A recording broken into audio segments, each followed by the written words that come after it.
atomic gigantification was a sweeping Japan nation when along came a dude with an ultra attitude, a Kamen rider who's the greatest kicker of Japan. And of all, man, life's too short now, baby, to not talk big now, baby. Welcome, ladies and gentlemen, back to a brand new episode of Kaiju Conversation. I'm your host, Elijah, and joining me as always, my lovely co-host. Hello, I am Rex. And we are back at it again here on is this our 8th week in a row? God damn. Doesn't feel like it for us. Eighth week in a row, recording, totally, yeah. There's no gap between this recording and the last one or anything. No, absolutely not. Zilch, not a zip. So here we are. So since the last recording, I think I brought this up in it. I was at AMA, so we did take a break for that event. I actually did a little live stream covering it. If you want to see that, you can check it out on the Kaiju Conversation YouTube channel. It's only 50 minutes. I need to check that out. The people in the hotel room next to us kept knocking on the door, telling us to quiet down. It was late, and we were tired, and it was only the second day in. And spoiler alert, there's not a lot to do at All Monsters Deck. But we did talk about it. We had a lot of fun. And so because of that, we took a week off, and then I had some car problems and I couldn't make it. So we had to take another week off, and here we are, like right before this episode has to go live, and we're recording. Yeah. God help me in editing. So here we are. Rex, it's been a while. So Rex and I used to talk all the time. I mean, we're basically best friends. And then we were like, wait a minute, because we talk so much when we get on the cast, we don't have a lot to talk about unless we rehash the same old stuff. Yeah. So we essentially just bottle it all up. We bottle it all up. We don't talk to each other. Unless I want to know the leaks. Yeah. We'll have one or two conversations maybe beforehand. But otherwise, I guess we kind of stay out of each other's business until the episodes. We do. Which, I mean, I want to know what you were doing before the recording, but I'll have to leave that for after the recording, because we can't include that in here, really. But no, Rex and I... So to create the best content, we don't talk. So for the last 2 weeks, Rex and I basically didn't know if the other person was alive or not. Well, we did have one conversation in between when you were trying to get home. Oh, that's right. So Rex and I did have a conversation. Or it doesn't even. So, well, here's the context. So I was left alone at the end of AMA. By myself. And so the following day, I had to figure out what to do with my life till I could get on my train to get back home. So I literally just sat at Union Station in downtown Chicago. I walked around downtown a little bit, haulering all of my bags that had full of kaiju stuff. Yeah. And so my train left at 8 p.m. It went not the way home. It went out of the way home so I could have, because initially the plan was we were going to do stuff on Monday, but plans change, and so it was just me. Yeah. So my train left at 8 p.m., rode down to this little town in Illinois where I had to get off at like 1 in the morning. I had a 2-hour wait for a bus to pick me up. In that time frame, I was like, I'm literally sitting here in a train station by myself wearing a bright red cover shirt. What am I doing? So what I do is I'm like, it's like 3 a.m, which means it's like middle of the afternoon for Rex. Let me message him. And weren't you working out or on the bus or yeah. So I called you and we had our first conversation that was not recorded in like 2 months. Okay, that's not true. That's not is true. It? I'm pretty sure it is. True. We've had like at least one or two. At least. Are you sure? Because since we've been weekly, we have literally just been like. I'm pretty certain we had at least one other one. I don't know. I swear I'm not crazy. You just have a terrible memory. Maybe. But anyway, we were on the phone for like an hour. Now, the weird part was the whole time I was on the phone with you, people were in the station, and some were like inmates getting out of jail. I didn't say anything because I didn't want to get shot, but I was like, I am horrified. I'm literally carrying giant bags, and I don't look like I have no money at the moment, which... If you go to a kaiju convention and you buy kaiju stuff, you don't have money after it. But no, I was like, whoa, this is horrifying. I didn't say anything because I couldn't. But I was like, Rex, don't hang up in my head. I was like, please stay on the line. Until we finally got into the bus. And I only said I'm done or I gotta go because the bus was a tiny bus of 4 people, and I don't think they wanted to hear me talk for an hour and a half while we drove to the next stop. Honestly, I think my phone would have died anyways. I mean, fair. Mine wouldn't have. I was using my laptop to charge, and then I had a portable battery that I was using to charge as well. I had a whole thing going. I was determined to not lose my phone. I needed it. Especially because after I got off the phone and once I got to my next place to wait, I was greeted with a person who was definitely tripping balls. Who was telling me to get out. And I was like, oh my god, I'm going to die. This is where I die. But I didn't die. And we're here. So how have you been, Rex? Oh, pretty good for the most part. I don't remember most of what happens, but, pretty good. That means life has been a bit more chill than a couple other weeks, mostly. I wish I could say the same. Well, you see, it was pretty not chill for at least one of the weeks, but now it's slowed down a little for now. I wish it would stay like that, but I know it won't. Yeah, I never have a slow moment. Oh, that's unfortunate. Yeah. All I do is work and do stuff and work. Oh, I also got a lovely phone call. I don't know if I told you this. On my way to All Monsters Attack, I got a phone call. So I put my car in the shop so they could fix something. Which is, they ended up taking a week later than I planned because then we couldn't record. But on my way to Chicago, I get a phone call and they say, hey, it's going to be $900 to fix your car. And there's another problem, which is going to cost another $2,300. So I would just say buy a new car. So now I have to buy a new car. That's lovely. That really is lovely. It's not. I had a fun weekend. I can tell. But I got to be with Ultraman. That is pretty cool. And there was a lot of cool stuff that Ultraman did. The best part was when So, I didn't watch the Tokusatsu, so let me just talk about All Monsters Attack. Yep. So, on the last day, that's when I met everybody. I bought the Godzilla Final Wars completion book.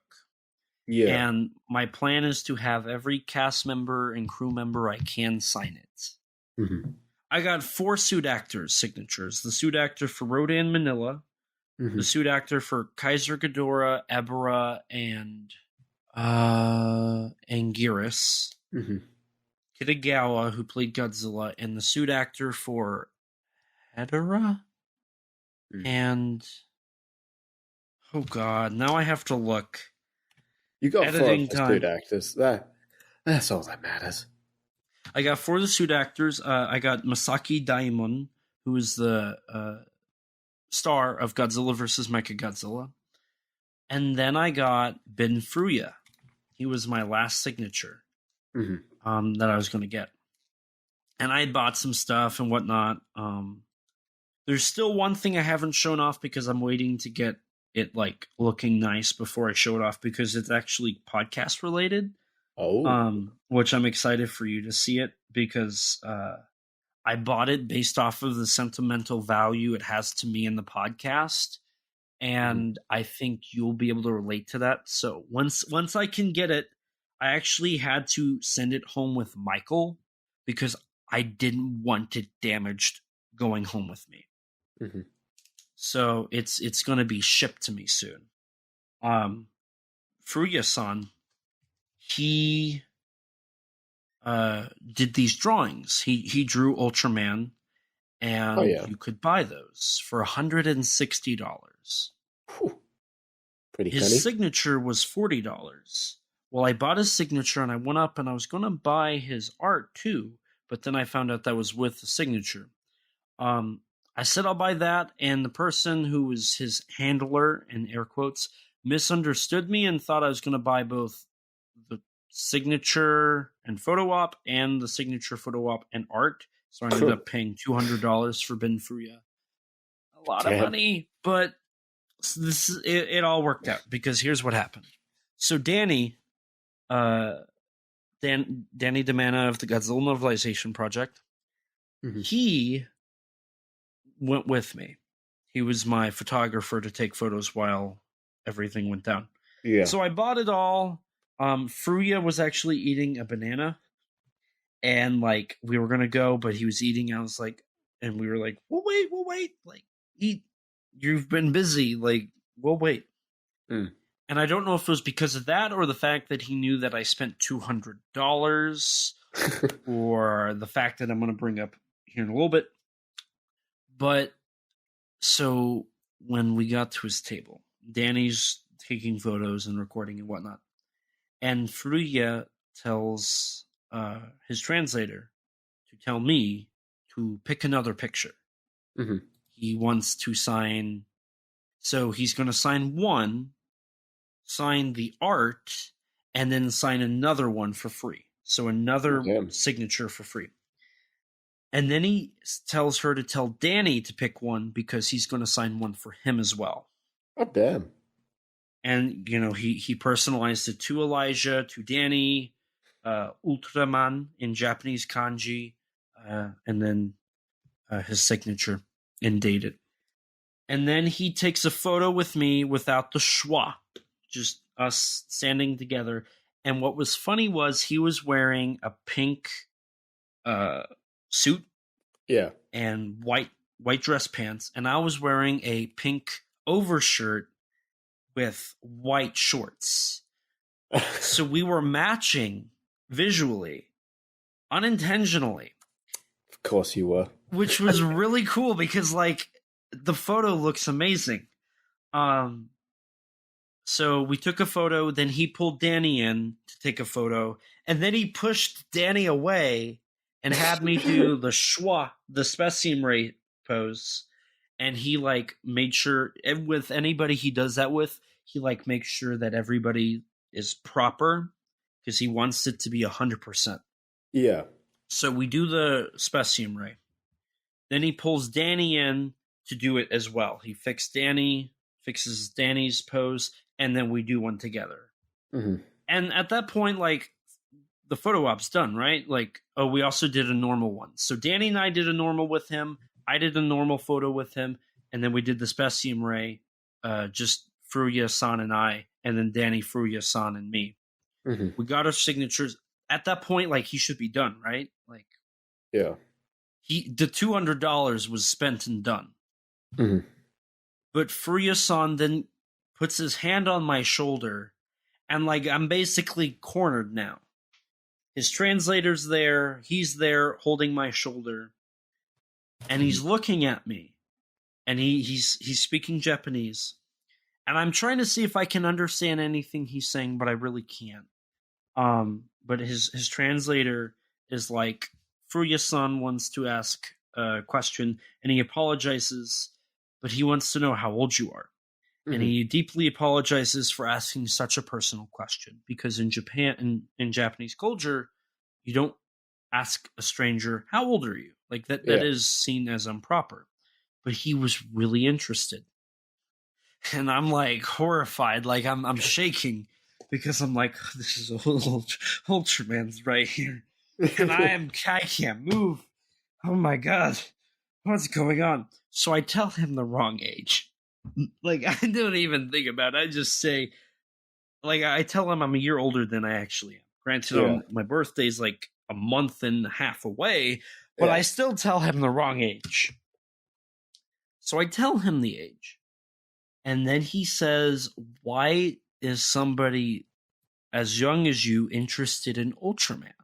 Why would you come to see me? So, like, he asked, like, where I saw Ultraman,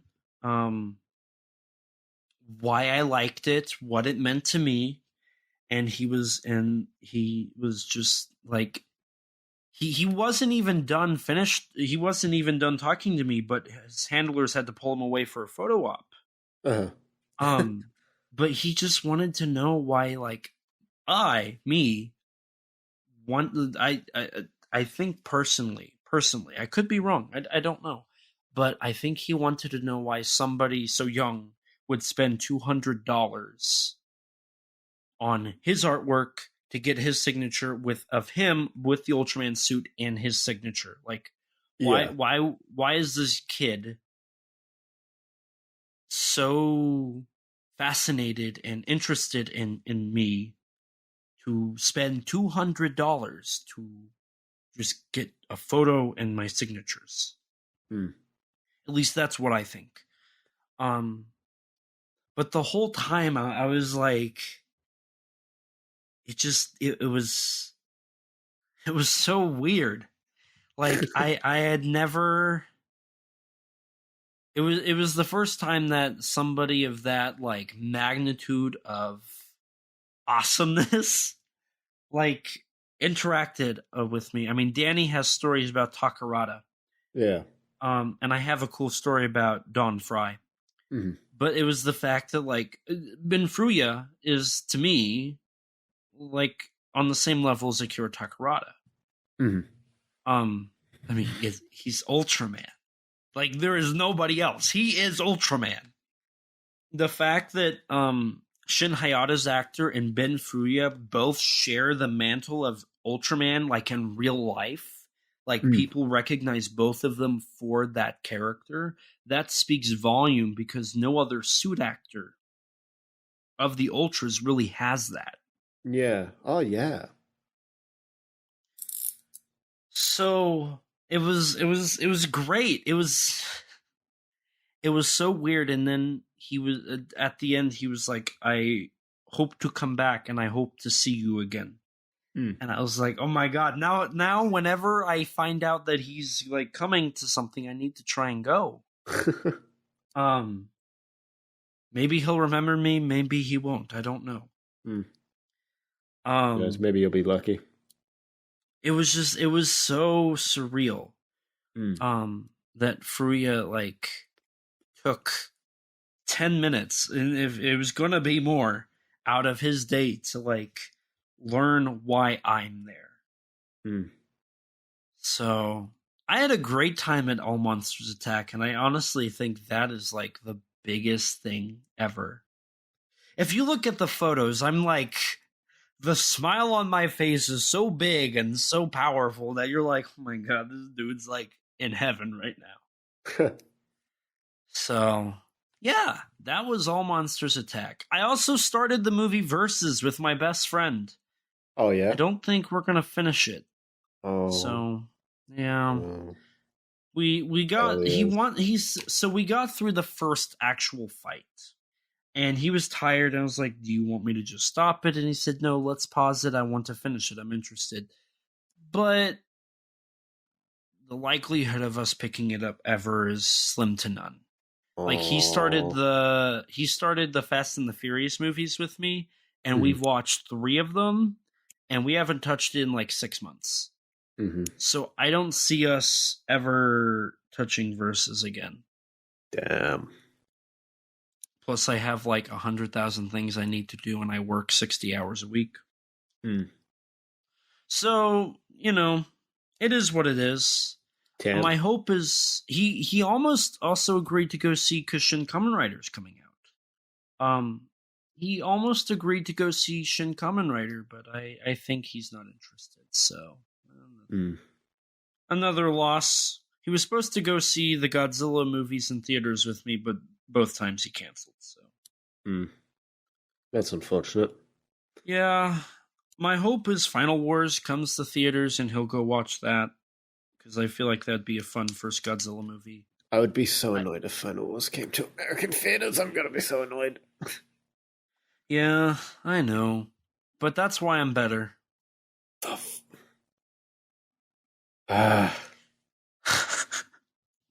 So, Rex, before you kill me, myself. Well, tell us how you've been. What tokusatsu have you watched? Oh, pretty good. I've actually, it's been a couple of weeks since the last recording. I've actually watched a decent amount of tokusatsu, I'd say, more than you. What else is new? Yeah, that's true. Probably some of the highlights are. Obviously, I've been continuing Kamen Rider V3 about halfway through the show. But I also decided, you know what? I want to give. I keep seeing tweets on my Twitter about Kamen Rider Revis spoilers, and theories and all that. I'm like, maybe I should watch, or not Revis, Geats. And I'm like, maybe I should catch up on Geats. So I've caught up on Geats. And it's pretty good.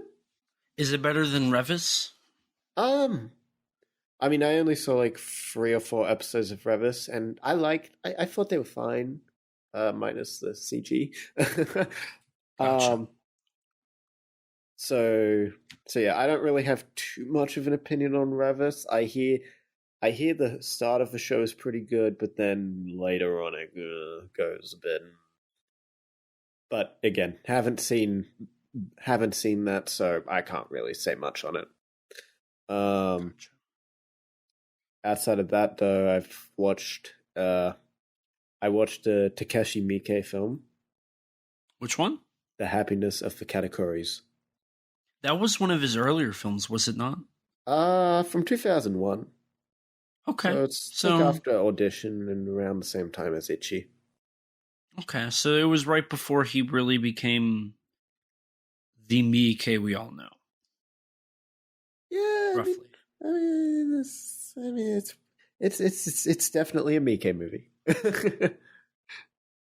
Is it like weird and twisted and yes, horrifying? Okay. There's some interesting stop motion. Okay.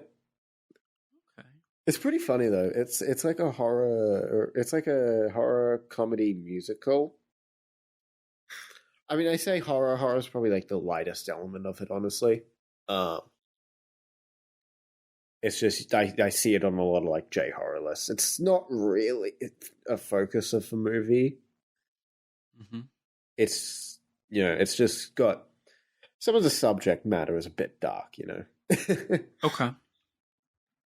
And then outside of that, I watched a Hideaki Anno movie called Shikijitsu or Ritual, which isn't quite tokusatsu, but gotta watch more Anno movies.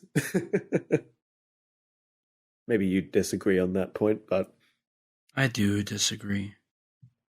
And then I also finally got around to watching the third Tomie film, Tomie Replay.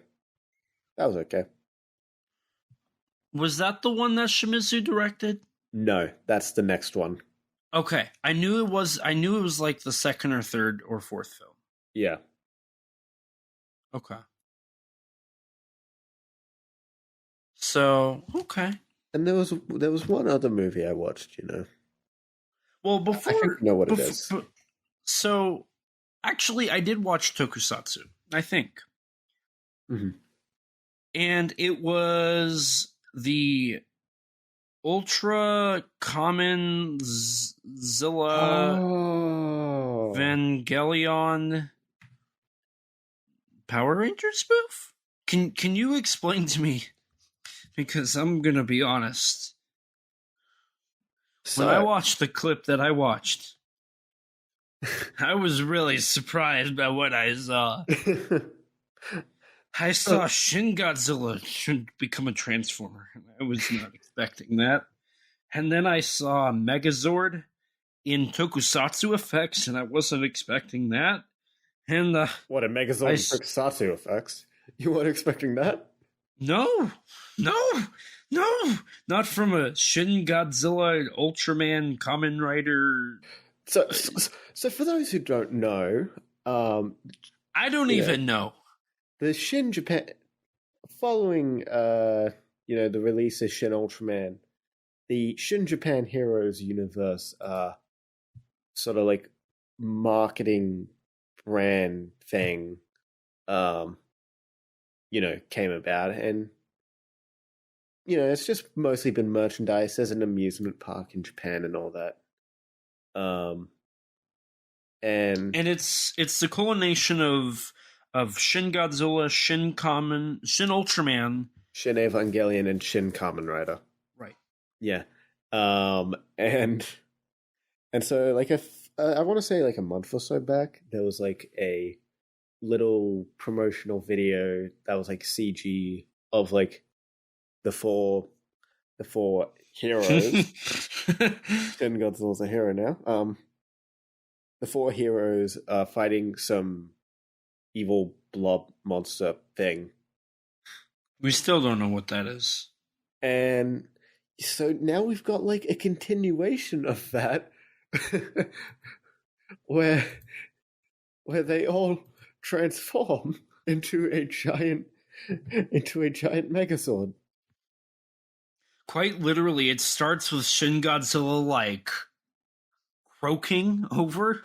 Yeah. And then we see like Ultraman split in half, and then EVA Unit 1, and then Kamen Rider just comes down and like his bike morphs. Kamen Rider's just chilling on the top, by the way. Like he's just chilling. It's the Shin Universe robot. And then it's a Tokusatsu effect. They made a real suit for this. And had explosions and like everything. Yeah. And it has a sword that is the Specium Ray. Yeah. It has a shield that is the AT field. And then another superpower of Godzilla's plasma beam. Yeah. Oh, it's also got Godzilla's head in like the middle, and like Ultraman and AV Unit 1 like on the shoulders. Mm-hmm. And there's another head that's the actual head that Kamen Rider sits on top of. Now, my question is, does Kamen Rider control them? Why not? Who knows at this point? Because after all of this, or like the finishing move is Kamen Rider does like a henshin move. And then like the Specium Ray sword, the plasma beam, and Kamen Rider kicks. And what does Eva do? It shoots its gun. It shoots its gun. And like the powers that be, they all destroy the blob monster. Yeah. It was the craziest, most unexpected thing I have ever seen. You see, I knew something was coming because they teased it on like the Shin Japan Heroes like Twitter account. So I knew something was coming. I wasn't expecting that. Right, and I was like, what am I watching? What is this? So now this exists in the world of Godzilla. Godzilla has become a Megazord. Mm-hmm. After already becoming an Evangelion. Or, no, Evangelion becoming a Godzilla. So, like, my question is, when are we getting the crossover movie? Honestly, at this point, after the GVK or GXK leaks, I'm all for it. Yeah, and let them become the Megazord. Yeah, why not? Why not? Let's just have some fun with it. It'd be more interesting than anything from GXK. Potentially, yeah. So yeah, that's yeah. Sorry, I interrupted you about the Tokusatsu thing, but what else did you watch? Well, today we're covering the final film in the Star Wars quadrilogy. And Yes, because there is no other Star Wars movies. Yes. Yeah, I don't know what you're talking about. Yeah, so I watched that. Did you? I feel like. Do you even know what it is? Is it like the warning from, or the menace from space? No. Or no. Is it like no? The Last Samurai? No. I did watch that recently though. Good movie. Is it? Hang on, let me think here. No. Is it The Legend of the Empire? Getting warmer. Is it The Rise of the Samurai? No. But the title does include samurai. The English title, I should say. God. I feel like I did watch this movie, but the fact I can't remember it just gone. Yeah, what kind of a person am I? You're a real big disappointment. And that's what my mom Why do you host a podcast? I don't know. Rex, I'm sorry. Like, I know, like, at this point I should know what we're watching, but it's escaped me.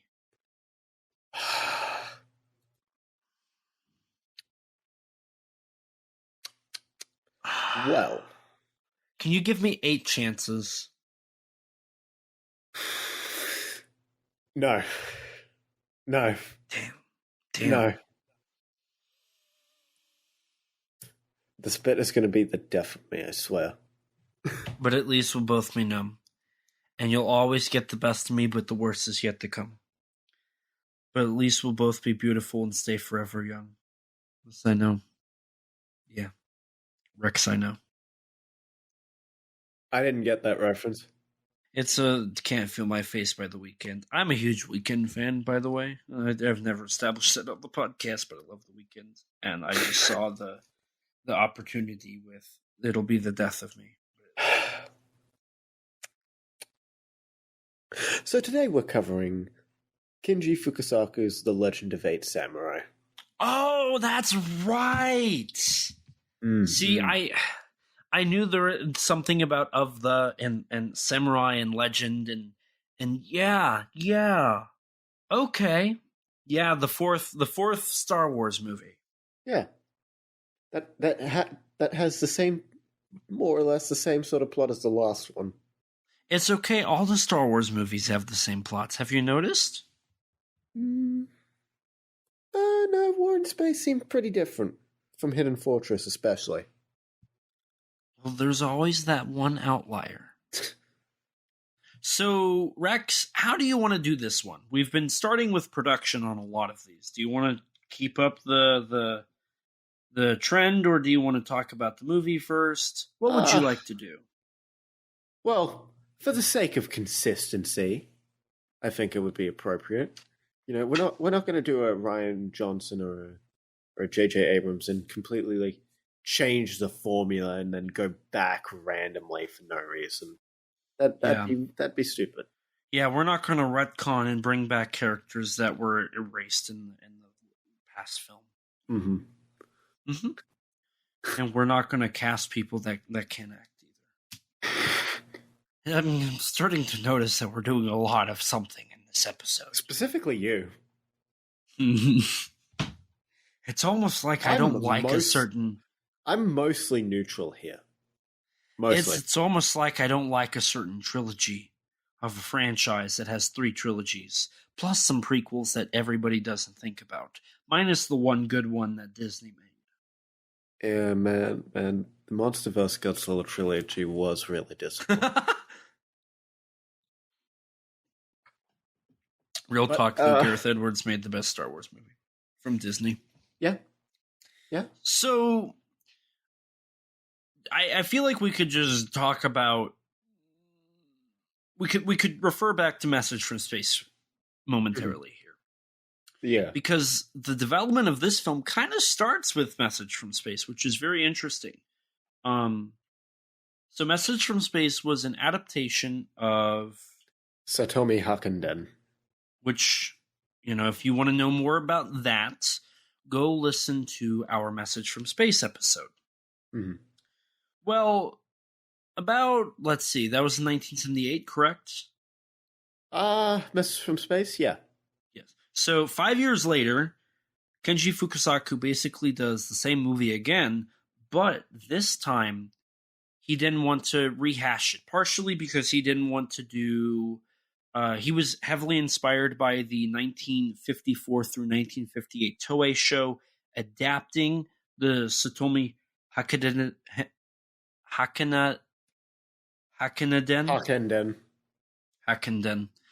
story into multiple movies. He was inspired by that, but he also had basically done that in Message from Space, so he wanted to do something new.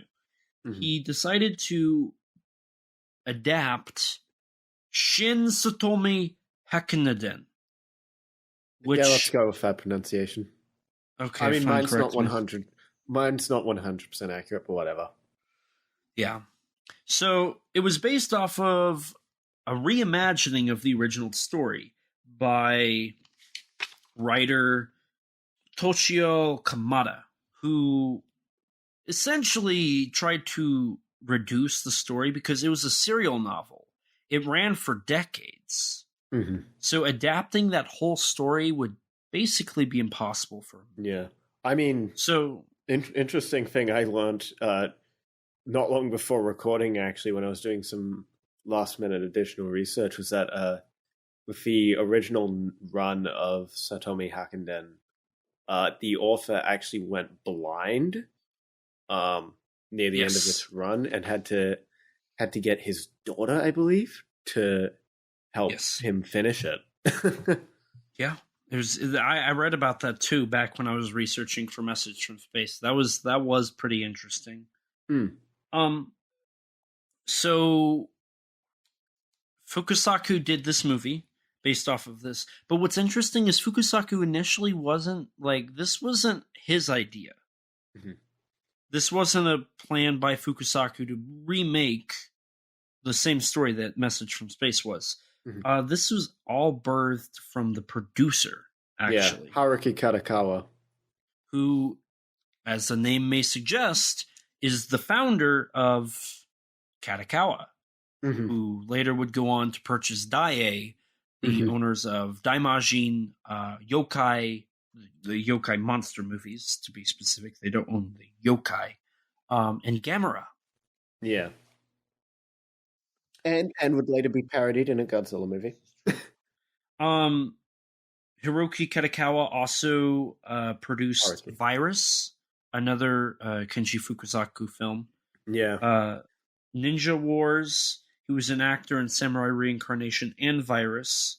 Mm-hmm. And he also produced a movie that actually was very important to the production of this one called Sailor Suit and Machine Girl, which I've heard of this movie before. I know Arrow released it, but I know nothing of it. I need to watch it. I hear it's pretty good. Do you know what it's about?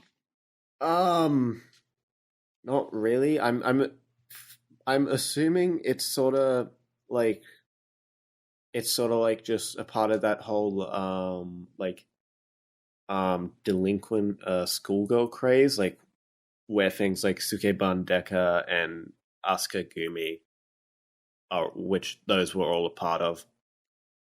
I don't know if you know any of them.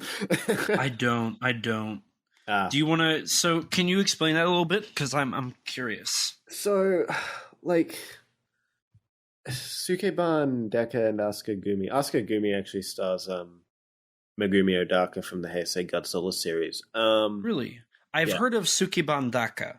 Sukeban Deka, but- yeah. Yes. It's like this like live action Japanese drama series, or yeah, that's kind of, from what I understand, it's just about like these delinquent schoolgirls who are like badasses and get into. It's kind of like a tokusatsu show, Without the without the tokusatsu. suits. Gotcha. Yeah, that's the impression I'm under. I think some of them even are basically counted as tokusatsu, Gotcha. like Super 'Cause- Keban Deka, and Yes. at least the Asuka Gumi movie are counted, I Yes. believe. Yes. And then the movie 'Cause- has a crossover with the show. Right. Right. Because. Okay.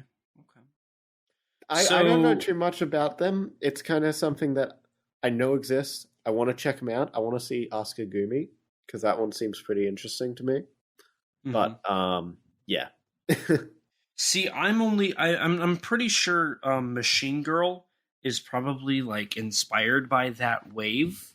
I'm sure. I Of- mean, there's a lot of like, it's pretty influential in Japanese pop culture, from what I understand. Like the anime Studio Trigger. One of their most famous works is a show called Kill la Kill, and that is massively inspired by Sukeban Deka. Interesting. So, okay. Because from what I heard, Sailor Suit and Machine Gun was one of the films that helped inspire it. Another film was specifically Katakawa. When he went into producing, he wanted to make a film like Virus, not Versus, Virus. Yeah, this predates And because, Versus.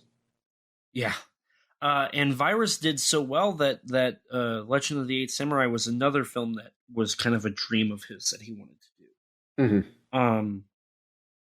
Let me see here. I wanna see if I can. I have a ton of notes, so I want to make sure that I help follow through on this. had Kenji Fukusaku declined the offer to direct it, I read that Katakawa himself would have directed the film. Yes, he was that sure of it being like a success. And even at one point, Fukusaku almost was either fired or removed from production until Fukusaku said, "Hey, you've worked with me. You need to trust me." Mhm. And Katakawa kind of stepped back and was like, "Okay, I trust you. Let's do this." And part of it too was simply because of Samurai Reincarnation, which was another film that Fukusaku directed. That did extremely well. Same cast as this film. Yes.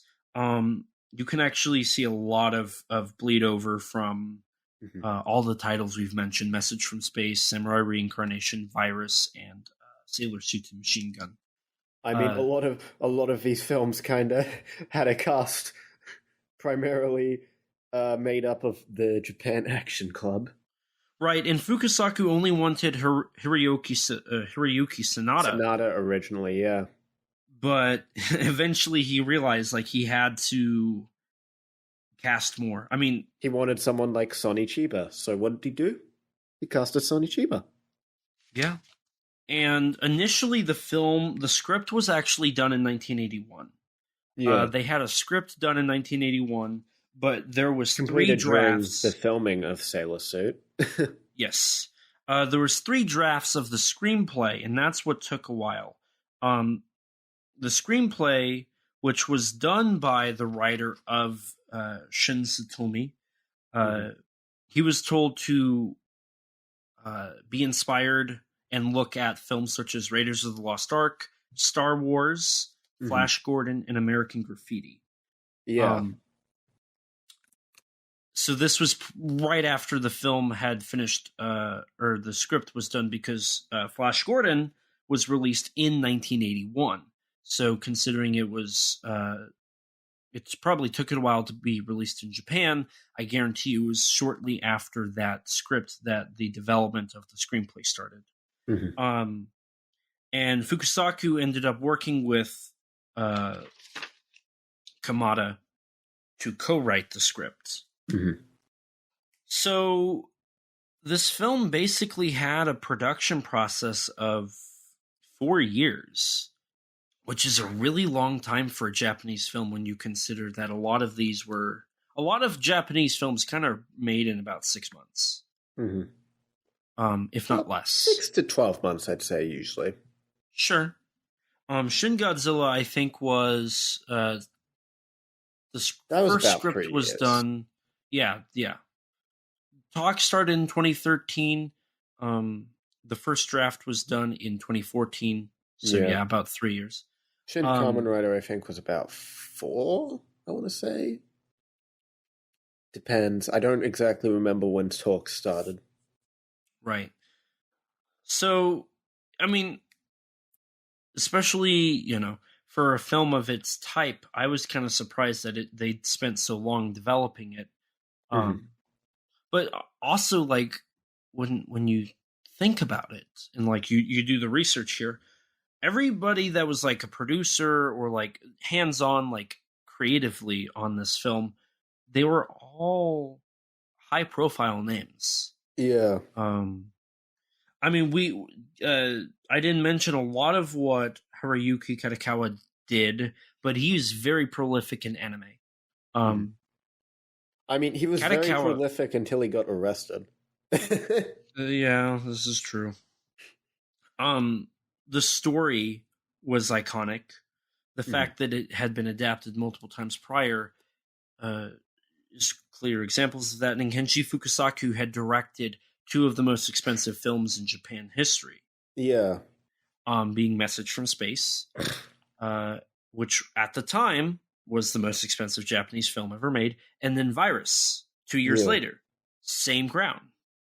And I'm pretty sure Legend of the Eight Samurai didn't hit that, but it still did not. It won and beat some records, but I'll bring up at the end of this recording.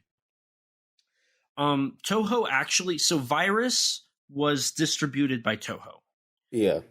Toho was actually supposed to distribute this film as well, but due to problems with Aligned School, the talks for them to distribute Legend of the Eight Samurai fell through, and it ended up at Toei's doors, which is interesting because Toei produced and distributed Message from Space.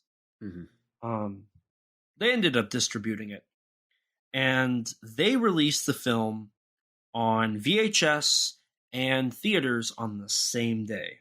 Yeah, which is unusual to say the least, especially at this time. Right. But it does show that the idea of home video availability is not something new to the market. Yeah, and simultaneous release. Right. And I'm going to explain why this is a great example of how that shouldn't affect the market towards the end of this recording. Okay. So with that, that's kind of the production process. That's kind of a crash course of where it started. Katakawa was very proud of this movie and very much was all about making the best film ever. From what I was reading, Katakawa was very proud and had a lot of faith in this production. I mean, he was willing to delay it if even just the lead actress, Hiroko Yakushimaru, even if she just wanted to go to college, he was willing to wait on her. Right. But thankfully they didn't have to wait, and prep began in February of 1983 and went through all the way till December of 1983 when it comes to filming. Main filming was done from July to September, but the fact that it went from February all the way up to December, like they were working down to the last wire on this film. God damn. They actually averaged about 15 hours per day on set. Fukusaku specifically recalled working late hours or early mornings a lot. And there was they ended up working on 3 studios, like 3 studio lots. One was Toei Kyoto. Mhm. I didn't get the other 2, but they had a lot of sets built for this film, which we'll probably talk about once we get going here about the actual plot and the overall thoughts of the film. So, do you have anything else you want to add when it comes to pre-production and production? Not really. There might be a couple things, but we'll see if I can, maybe I'll sprinkle them in, hopefully. So, on December 10th of 1983, the film was released, and it starts off very, very 80s. It looks like a Journey album cover, if you know what I'm talking about. I don't have my reference point is the movie itself. Fair enough. But the rock group Journey, their album covers look exactly like the title sequences, the title cards, which I got a chuckle out of. And we have an English rock song. An English rock song that sounds very 80s. Yes. I was not prepared for that at all. No, it's very, so it's actually titled Satomi Hekinaden. Are you sure that's not the love song? No, because isn't it? I'm pretty sure that's the love song that's called Satomi Hakkenden. That's right. There's two ballads in this movie, and the second one's titled that. So really good song, by the way. Yes. So we start off with a nice wide shot with some really nice matte paintings. I really like the matte paintings in this shot of a pagoda with a bunch of guards around it. It looks dark. It looks creepy. Where we are introduced to the problem of this story. We're also introduced with some synthesizers, or just some 80s sounds. But what was really cool is as our main villains, our main antagonists are walking, the music was synced to their steps, something that was first invented with 1933's King Kong, which was really, I thought it was really nice to see that. I always appreciate a film that tries to sync its sound with its visuals. So we're introduced to the problem, which is the Satomi clan is being murdered by. Do they have a name, like, as a group? It's or the Hikota clan? It's Hikoto either clan? Hikita or Hikota. I don't quite remember which. Hikota sounds right. I wrote it 2 different ways in my notes. So they're out to kill the Satomi clan. And the king and not the king, the queen and the prince, I guess. Yeah. Her son. Mother and son. Father. Yeah, which is a little weird. We were introduced to them, and they're shown the heads of all the Satomi clan members except for the quote unquote most important one. Yeah. The princess. Princess Shizu. Princess Shizu or Princess Satomi. It depends on translations, because I've seen it as Princess Satomi. Right away, I wanted to point out that this film feels very much like Hidden Fortress. With its storyline.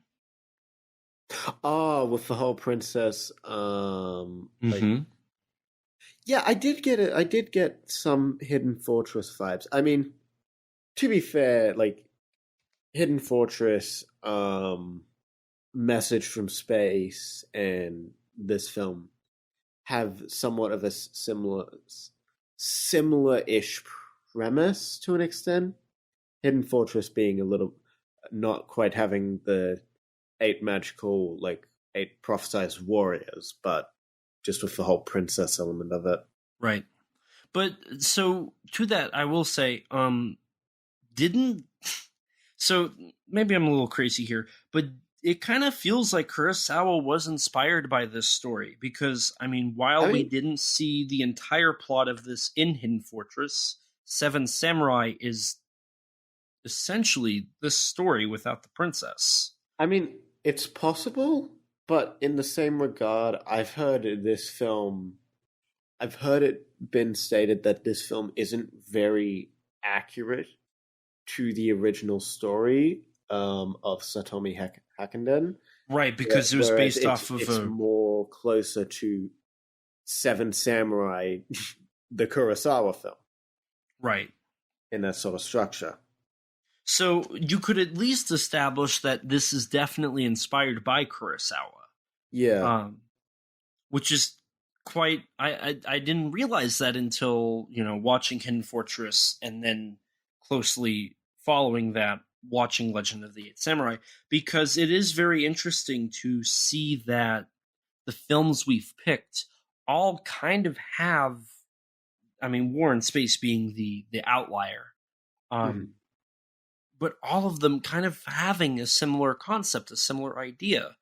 Yeah. And, having that knowledge now of watching Seven Samurai and being able to recall the events of that film and how it probably inspired Fukusaku in both Message from Space and Legend of the Eight Samurai. It's quite interesting to see how intertwined they are, which is something I do appreciate. Yeah. From here, we follow the princess, who's now on the run. We have our bodyguards in air quotes. They're just simple. What would they be classified as? I don't know the what. The words on the tip of my tongue. They're not royalty. They're not actual bodyguards. They're just servants. They're servants of the clan. And clan. And so all they're trying to do is protect the princess. Yeah. Kind of like in Hidden Fortress with Takashi Shimura and those characters. Yeah. So I mean, hell, they even get a girl to be the decoy, just like in what happens off screen in Hidden Fortress. Yes, and that I think that was when I started to realize that I felt the Hidden Fortress connections because of that, because she ends up getting executed and whatnot, and our princess feels awful. Yeah. So they kidnap a decoy, they kill the old man, they hide the princess, and she's left alone to fend for herself. Yeah.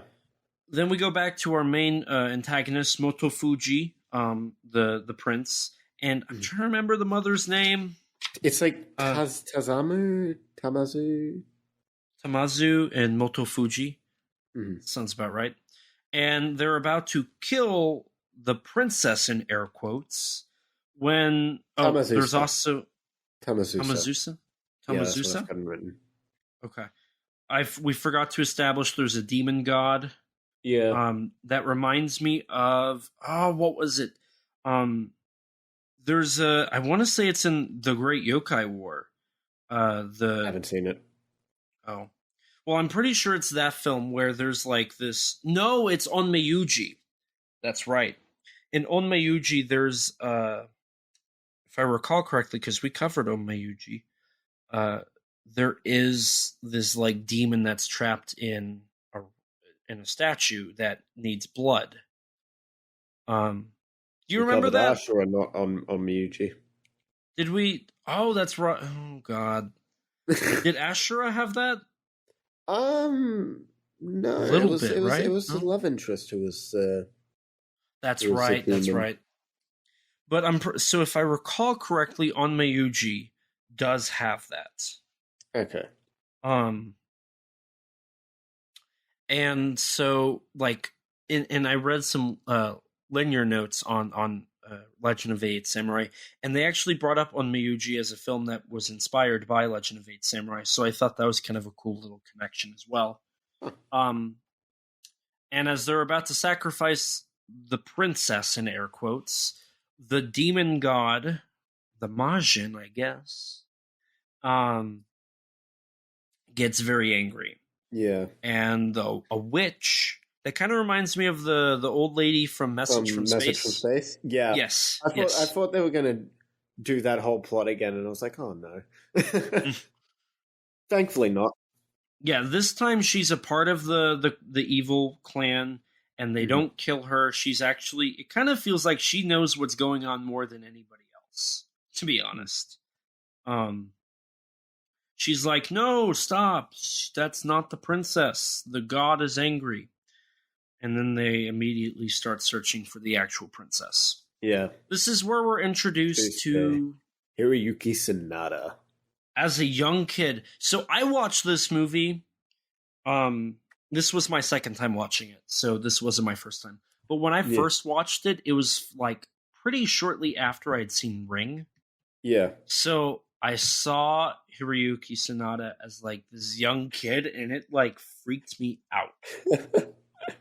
It was so weird, and I didn't remember him from Message from Space because that film kind of like disappeared in my mind.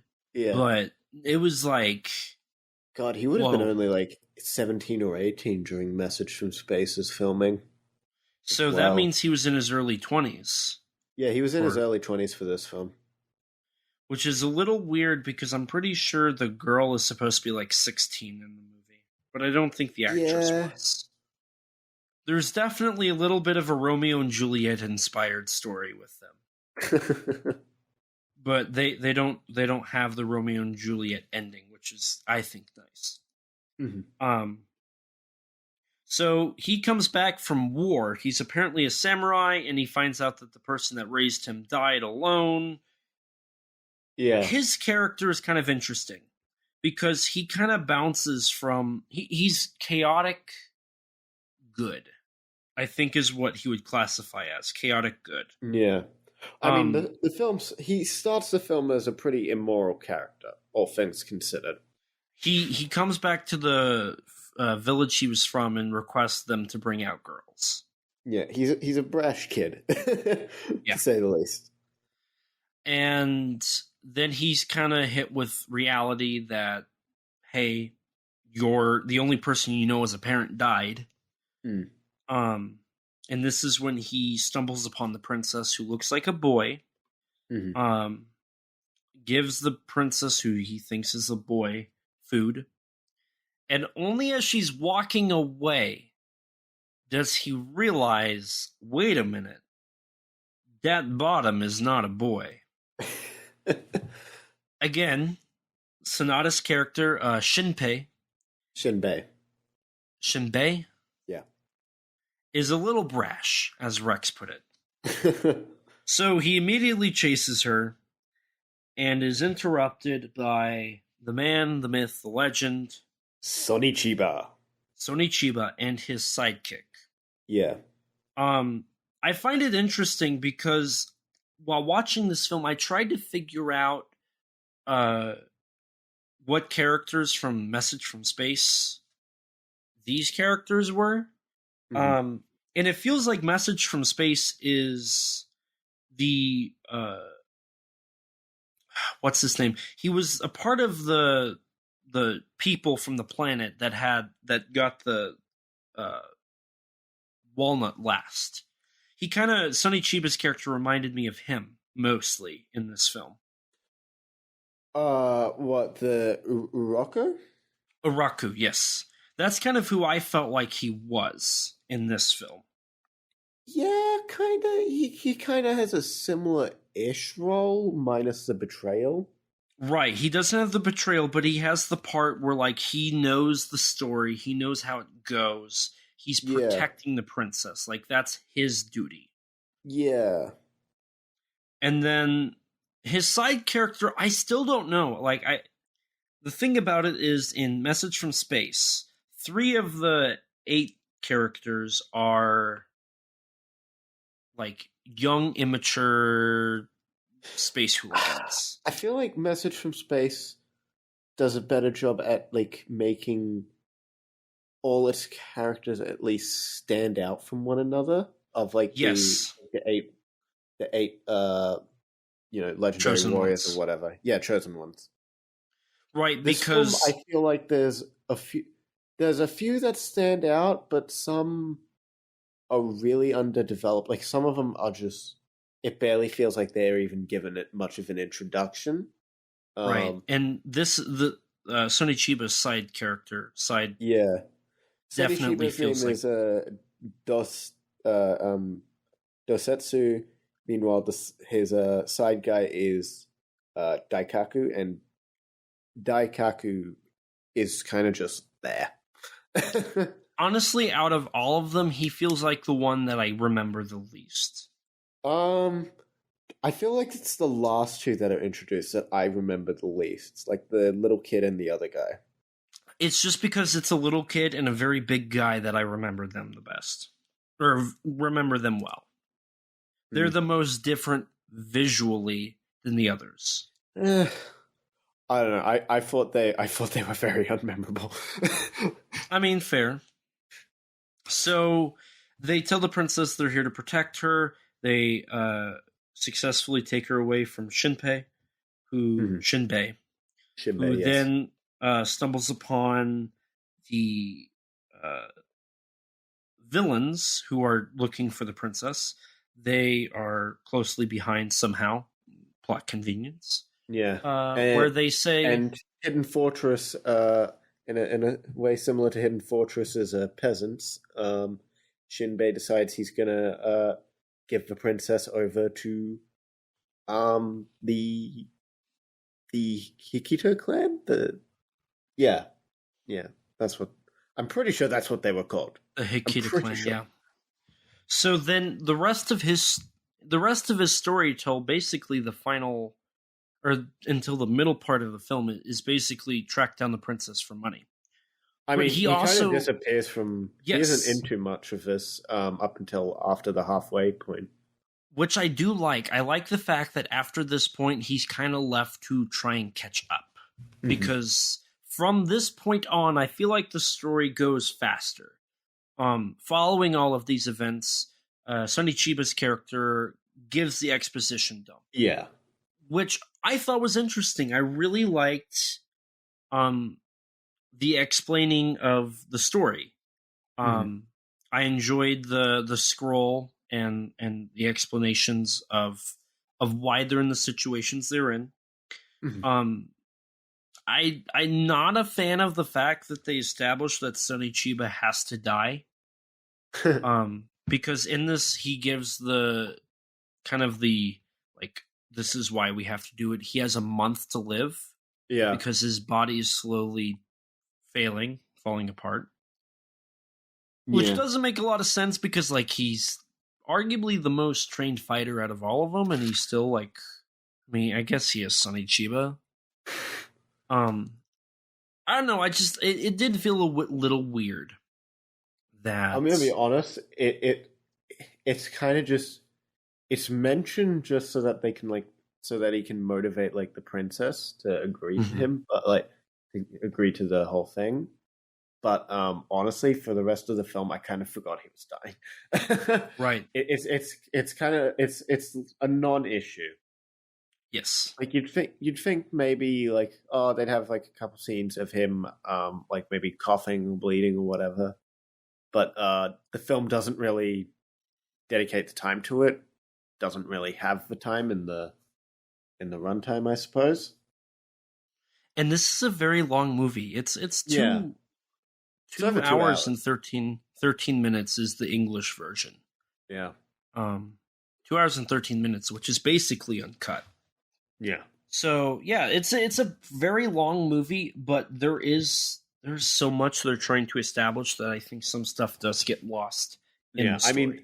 I mean, there's nine main characters and like 3 2 or villains. 4 of them basically don't do much. And then there's two main villains plus a couple other side villains. Right. And this is where we're introduced to our next main character hero. Yeah. We jump to a wedding with this one person clearly distressed. They ask him if he's upset that his sister's being married. He's like, no. During the ceremony, snakes fall from the ceiling. And this lady appears and says that she's going to kill. Is it the magistrate? Is that what they call it? Yeah, it's the magistrate. The sister's marrying the magistrate, and it's a high honor, but the brother seems something's afoot. We don't know yet. She does effectively kill the magistrate. Yeah. And this Taking is his where... head with him. Or with her. And this is where the statement, "You're just my step bro," entered my notes. So after the magistrate dies, the sister basically is like, I want to be with you. I love you. And yeah, because they're in love with each other. Yes. Which we find out that it's only because they kind of adopted him when he was a child. But it's still frowned upon, obviously. It's still weird. It's still this movie has a thing with incest. A little bit. But they try to fight. She ends up dying, and he flees. And he gets exiled from his clan, essentially, as well. Yes. So now we jump to the assassin. And we're jumping around a lot right now. Yeah. The assassin goes we're establishing to the characters. Yes. So, well, half of them, roughly. Yeah. The other ones, they don't matter enough, Yeah. So we jump to the assassin who is getting gold for the head of the magistrate, where one of our side villains that really feels irrelevant, besides to be her opposite. Yeah. He brings up that he's like a snake, or that she's like a snake and he's like a snake, so he's attracted to her. My guess is, in the events that happened prior to the film, they were lovers. That's my guess. I was kind of under the impression that they had never met before. Well, it's so at the end of the film, there's like those and she paintings. just caught his eye during like when she assassinated the magistrate, because he was also there with like one of the other Hikida clan members. Was he? Yeah. I must have missed that. Yeah, there's like an old guy. Gotcha. That was... Yeah, the old guy was with the witch as well. They were there. Gotcha. So, okay, that explains a bit. I also forgot to bring up that the cherry blossom leaves that are blowing during the fight, during all of that, looks really cool. I'm a sucker for stuff like that. It really reminded me of... I want to say, yeah, it is Yokai Monsters. It's 100 Monsters, if I remember correctly. The ending of that's kind of similar to this. I mean, this film has some really cool production and set design. It does. Very detailed. I actually wasn't expecting it to be as, I guess, blockbuster-like as it was. Yeah. So during the sequence with the assassin, she rejects him, which was kind of funny. Yeah. He does almost seduce her. She drops the gold, but then we find out that she's one of the chosen ones. Yeah. And that the pearl, is it a pearl or is it crystal? I'm trying to remember what they... In my subs, I think they said bead, I want to say. A bead? Okay. Thanks. So the bead tells her to go away, so she does.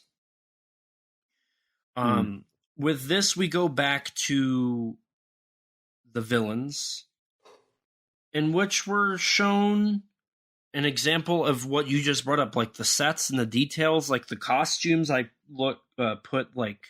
Look phenomenal. They look great. I believe so. At this moment in the movie, isn't it where they are plotting?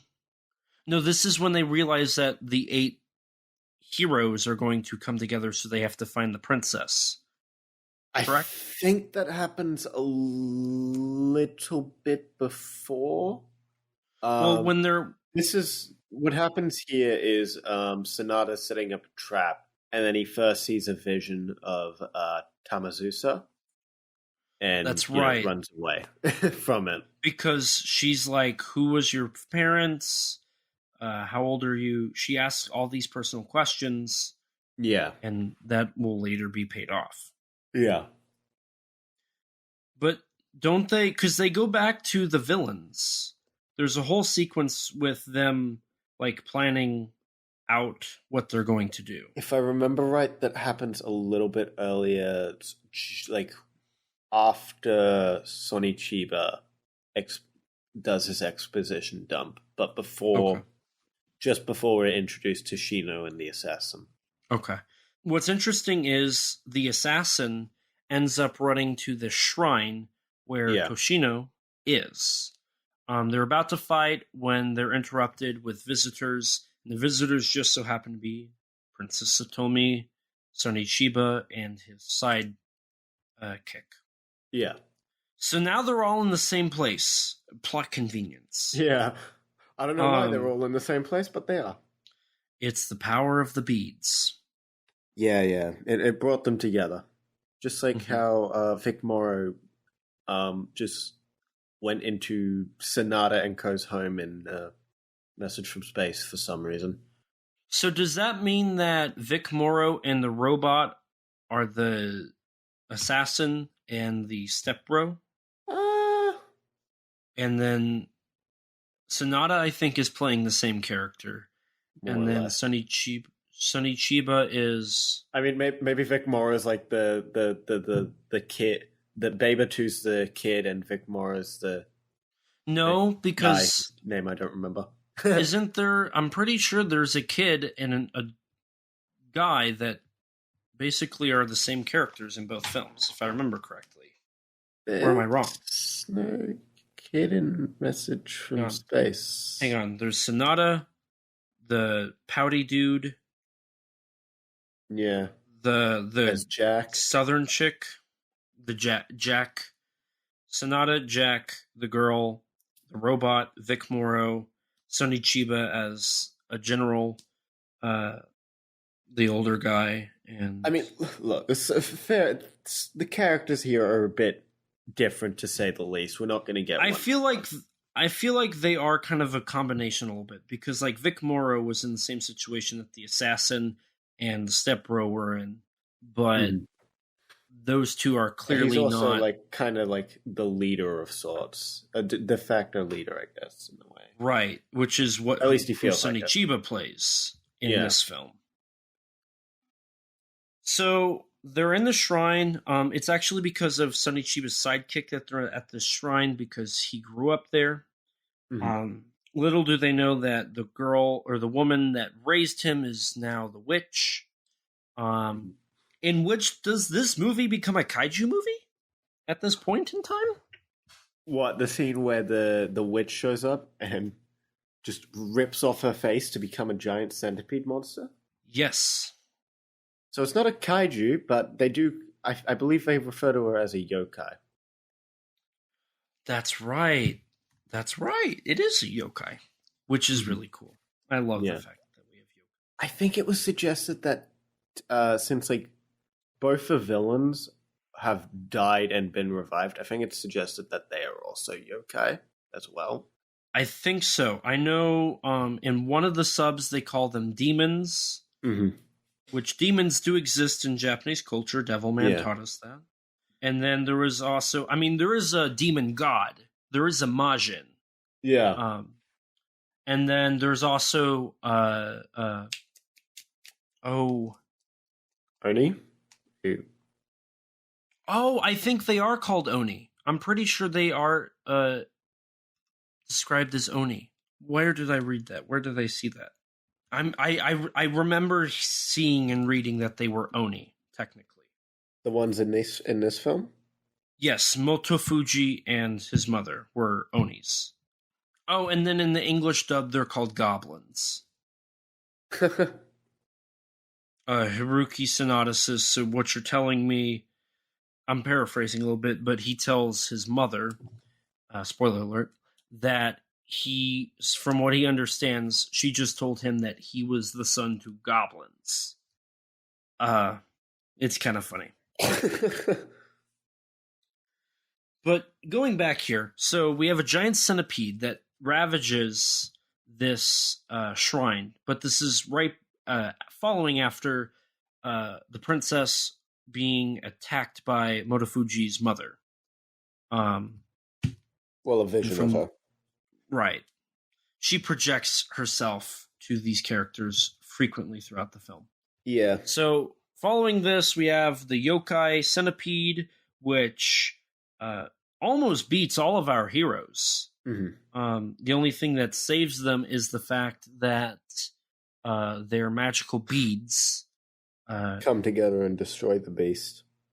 I must say, this sequence was really surprising. It felt like completely left field, and I absolutely loved it. It does, because throughout the rest of the film, like, you would think there's challenges along the way, but it does kind of follow a message from space feel, and kind of, I feel like at this point, reserves like the actual fighting against the Hikita clan until the last act, mostly. Right? There's a little bit here and there, but it's mostly reserved for the finale. Right. Most of the film is used to establish characters and find them, which I would argue in the last act they kind of rushed that as well. Yeah. Now we fast forward to the following day. While the princess and our 4 samurai at this point are traveling, Shinbei kidnaps her. He successfully does it. He appears out of nowhere, which is I kind of appreciate, because it shows that he's been trying to get caught up to them.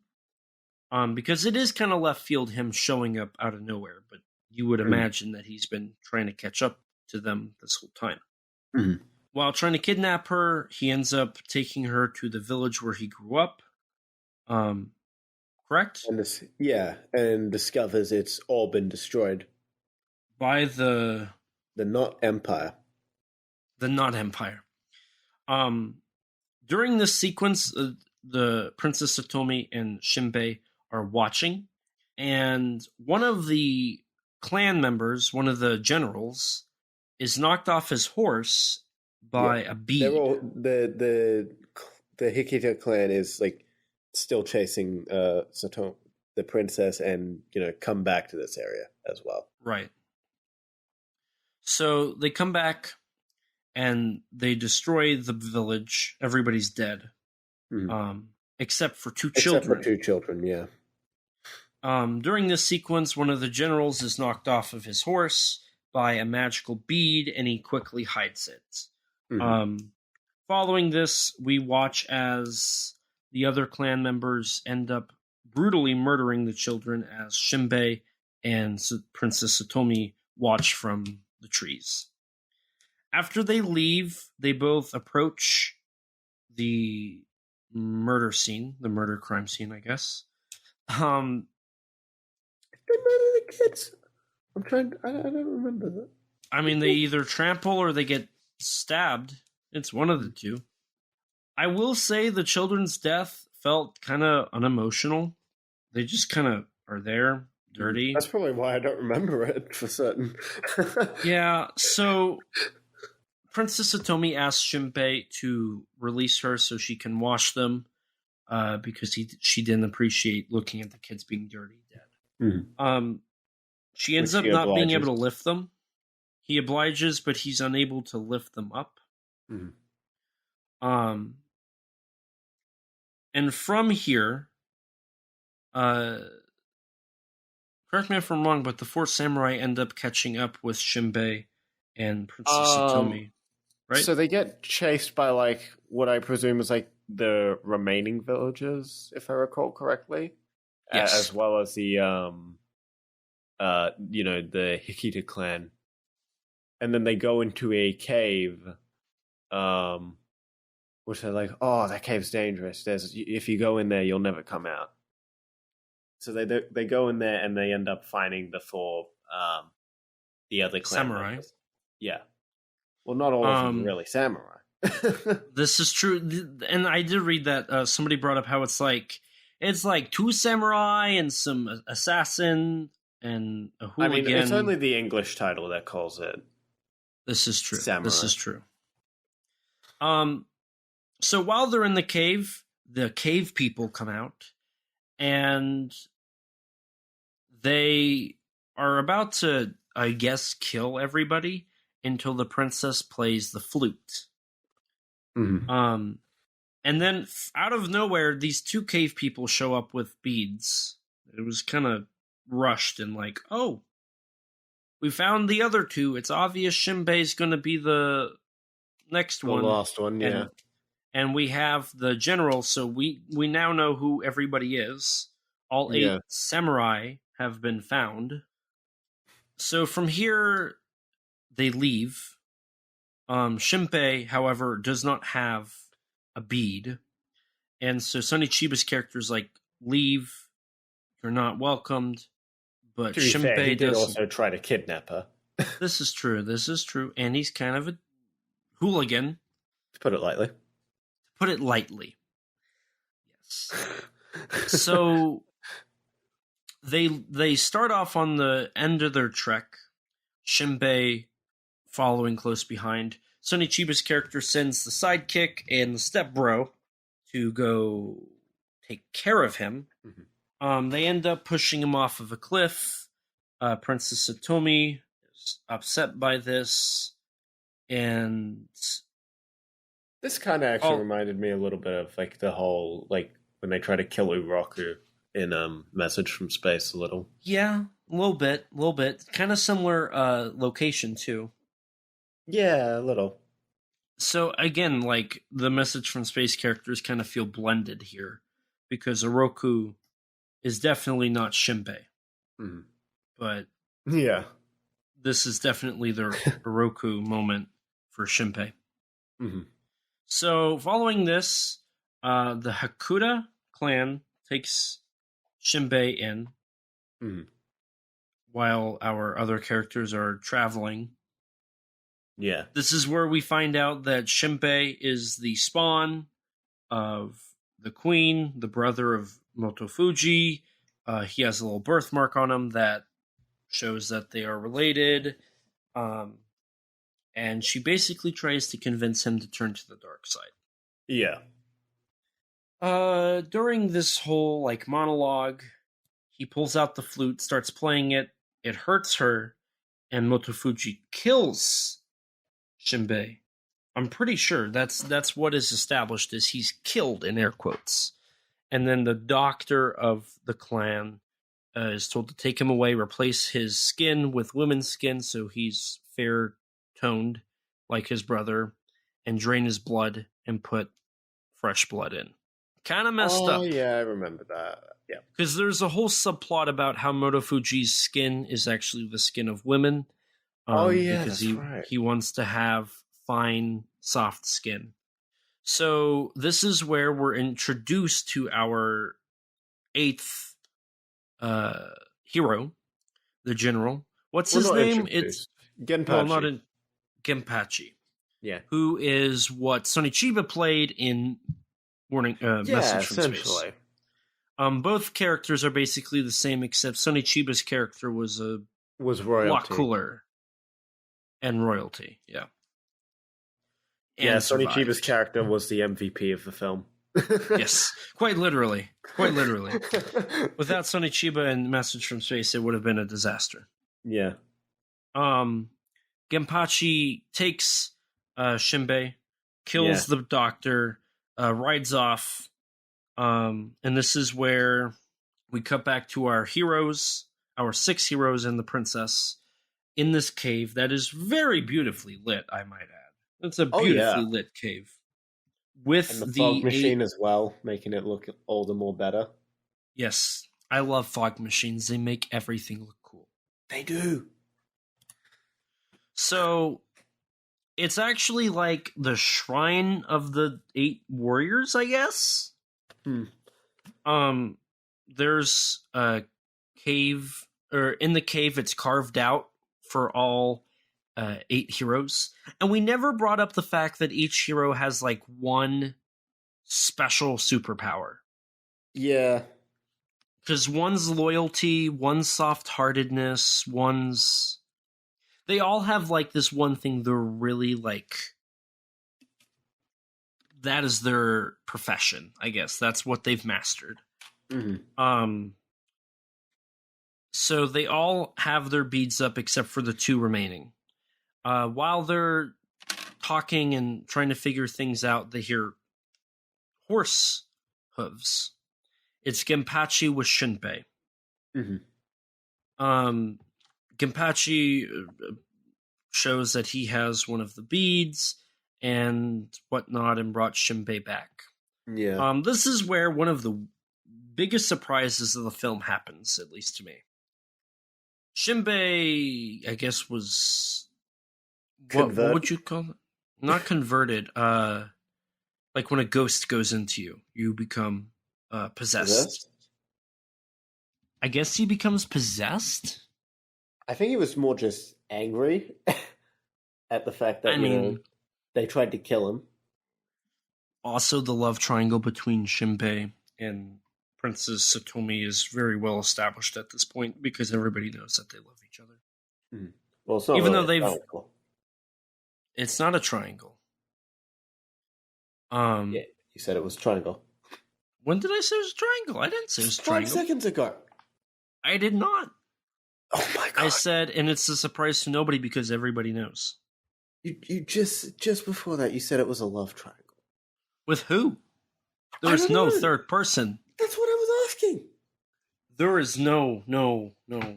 I think you're hearing things. I did not say that. And you're gonna find out that I'm not crazy. That you're the crazy one. Sure. I look forward to you watching this one. Uh-huh. So, everybody's not surprised, and everybody wants Shinpei to be back, I guess, because she loves him. Yeah. So, he turns into a villain and does some cool acrobatic moves as he fights all the other heroes. But with the power of love and the power of the 8th bead, he is saved. And then we find out that, before we find out what his power is, all the other, I laughed so hard at this, all the other heroes are like, we should go. It's about to get steamy in this room, and we shouldn't watch. And they just disappear for the entire night. And it's hilarious. And we get an amazing love song. Yes. So, Shinpei wakes up, and they get a little steamy. And this is when one of the most beautiful songs I've heard in a movie ever plays. Yes. It's Satomi titled... Then from John O'Banion. Yes. Also known as, for anybody who doesn't know, I Don't Want This Night to End. Yeah. So, whenever I find the love of my life, that's going to be the song that's played. Like when we're stargazing, looking out of my sunroof, I'm going to play that song. Mm-hmm. And we're going to see if it has the same effect. I doubt it, but you never know. That's if I ever find the love of my life. Hey man, it's a great song. It's beautiful, but it's not on Spotify, and I hate that. I know. I was so annoyed by that. I literally, for Spotify, I have to rely on, like, a cover. Yes. To be fair, the cover actually isn't too bad. It's fairly accurate, I'd say. But, like, I'd like the original. I'd like the original song. I concur. So, after a beautiful moment with this love ballad and Shinpei getting lucky for the night. Yeah. Also, his superpowers, Tender Heart, Yeah, something like that. We have a giant snake that appears to take the princess away, and this is probably the worst effect in the film, to be honest. Yeah. The centipede was snake- cool, though. Yeah. The snake wraps around the princess and just flies off. Yeah. And then this is where our 8 heroes go to the pagoda for the final battle of the century. Well, first they have to collect the bow. Right. Doesn't a magical deity appear once all 8 beads are in the cave and they're like, take this bow, it's for the princess? Yeah, only the princess can use it. Sure. So, and I'll explain why I say sure. So, then they travel to the pagoda, and Genpachi's the first one to go in. Mm-hmm. And he just dies immediately. Man. Like, the whole fight just feels like it's a bloodbath. So, Genpachi is quickly dispatched. That was a horrible joke. It was horrible. You should be ashamed. I'm a little ashamed. Good. The assassin fights the snake, which turns out to just be the dude that loves her, and they fight to the death, and they both die in a draw. Oh, right, yeah. Dying together. The stepbro finds out that his stepsister's still alive, but they're now poison blood dancers. Yeah, it was kind of established earlier in the film, but yeah. So he kills all the other dancers and tells everybody else that their blood's poisoned and they should leave, and he dies with his stepsister / love interest. Mm-hmm. The guy and the kid from the caves end up holding up a rock that turns them to stone, and they die. Mm-hmm. And then we're just left with Shinbei, Sonny Chiba, and Sonny Chiba's sidekick. Yeah. Sonny Chiba's sidekick then goes off to fight. I don't remember what his death was. He is the worst character in this movie. Yeah, he's literally just remember. Sonny Chiba's sidekick. He's literally just he feels like a background character. Yes, he dies. I'm gonna be honest. I don't remember. The only thing remember. memorable he does is like try to kill Shinbei because and he has a gun. Wanted him to. And he has a gun. He's the only character that has a gun. I don't even remember that. That's all I got for him. He dies. I don't even remember why. That's how unmemorable he is. But Sonny Chiba's character, Shinbei, get to the main hall. They're both, fighting away. Sonny Chiba is using his samurai sword to fight off everybody. Whereas Shinbei is dual wielding these really cool weapons, just annihilating everybody. Yeah. Sonny Chiba then tries to shut the doors, and while he's doing that, he gets stabbed multiple times and dies. But it's fine because Shinbei is somehow a god at combat. Yeah, Shinbei is just annihilates literally everyone. He becomes Sonny Chiba from Message from Space. Yeah, literally. Quite literally. So he kills off all the soldiers, and then he frees the princess, but Motofuji is determined to not let him survive. Yeah. And so this is why I said, in air quotes, the princess is the only one allowed to use the bow, because Shinbei is the one that very clearly uses the bow to hit Motofuji, and it works. Mm-hmm. He uses the bow and it works. He doesn't use the but he uses the bow. He doesn't use the arrow. He kills Motofuji. Well, to be fair, they say the princess is the only one who can draw it. Okay, you have me there. You have me there. It's still a bit dumb that like the magical like lightning powers or whatever happened, but yeah, technically it's the film keeps consistent with its rules for that. Okay. And then so Motofuji dies. He turns into a corpse. The queen's like depressed, and then the princess draws the bow and shoots the Majin. Mm-hmm. And the queen. And the queen at the same time. Mm-hmm. And then an explosion's occurring, so they have to get out as quickly as possible. They get out, they get into the water, the pagoda explodes and crumbles. They know that everybody's dead. The explosion did seem a little quiet, like the sound mixing between the music and the explosion wasn't the best there, I noticed. Mm-hmm. It definitely felt a little less powerful than it should have. Mm-hmm. But the miniature effects were great. Yeah. Yeah. And even the compositing isn't too bad, all things considered, of like Sonata and the princess. Yeah. So at this point, the movie's basically over.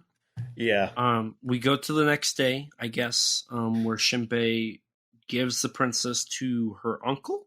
That's what I understood, because the whole idea was her she was going to get to her uncle. Again, another kind of reference to Hidden Fortress getting to another clan. Yeah. And while she's there, she meets a childhood friend who says he's going to help rebuild her clan, and she declines it all to go with Shinpei. Yeah. Love conquers all.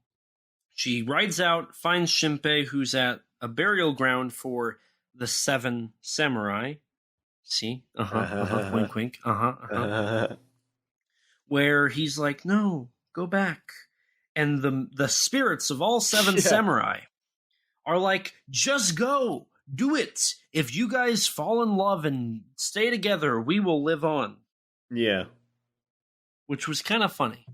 But it was wise words. Like, if you got the girl, just do it. Just go. Yeah. And then as they rode off into the sunset, we get the reprise of I Don't Want This Night to End. Yeah. Which they knew they had a banger on them because they played it twice. They knew. So, that is the end of the movie. Yeah. That was a long breakdown. Long movie. So, one of the longer movies we've covered. Yes. Although Hidden Fortress was a bit longer, I think. Yeah, it was. So, as mentioned, there was an English dub made for this film. It had a different love ballad at the beginning. It had alternate title sequences. And I'm pretty sure it has a lot of the same voice actors that did some of the Godzilla movies from the 90s, I think. It kind of sounded like it. I mean, maybe it was the same dub studio, Omni Productions. It could have been. I know they did a couple dubs for Kamen Rider, I think. I think so, too, yeah. Yeah. Which I think was also lost. Yeah. The English version is basically uncut. But the film, quote unquote, fell into public domain as most of Sonny Chiba's films have. Yeah, public domain in quotes. Yes, it's much like the Gamera films where they just forgot to put the copyright stuff on. They are copyright protected. Aren't really public domain. It's just like there's a version without the proper copyright, as you said, and thus there's a misconception that these films are public domain when really they're not. Right. I mean, the same sort of happened with some Godzilla films as well, where a lot of people think a lot of the Showa Godzilla films are, or at least their dubs, are public domain when really they're not. Right. It's just that they haven't been sued yet. Not yet. But they will eventually, probably. Maybe. Assuming Katakawa cares. So, a little fun factoid as the credits are rolling. This is actually Japan's first film to credit makeup. Yeah. I thought that was a really cool little fun fact. Now, as we brought up, this film looks really good. It looks really good. Yeah. And it had $1 billion yen budget. Yeah. And I did It's some pretty math. sizable. Yeah, so in 1984 USD, that would be $3,974,562.80. Mm-hmm. When you convert that to 2023 money, it is $11,604,767.03. Yeah. So that's a not decent. bad. That's a decent budget, especially for a Japanese film. Yeah, but this is where it really gets you. It was the highest grossing movie of 1984 in Japan. Oh. Not 83. Because it was released in December. Right, it fell over to 1984, and it came out right. as the highest grossing film. And on top of that, it did really well on home video. Yes. So the box office was 2320 million yen, which when you do that, which was like more than double. Yes. So it is $923,098.57 in 1984. And when you convert that, that was a $2,692,305.95 box office, which is really good, considering 1975 was the first time a film crossed $1 million. That was Jaws, by the way. Jaws was the first film to do that. And as you mentioned, it did really well on home video. That's partially because it was actually over $100 to like purchase it. Is this where that trend started? Yeah. Why? So it made rental. Right, yeah. So it made, I want to say it was 70 million yen, or it was 700 million yen. But when you convert that, that was $2,782,193.96 USD from 1984. When you convert that, that is $8,123,336.92 modern day. So when you add the modern day totals, it had a profit of, let me make sure I'm giving you the right numbers here. It had a profit of, so the grand total amount it made was $26,626,936.90. Once you subtract the budget, it ended up profiting $15,022,169.87. Which is actually quite a lot. It made more than its budget back. Actually, it made 5 times its budget. Or no. It made its budget back and then about 4,000 more. Okay. I was looking at the 1984 budget compared to the 2023 profits.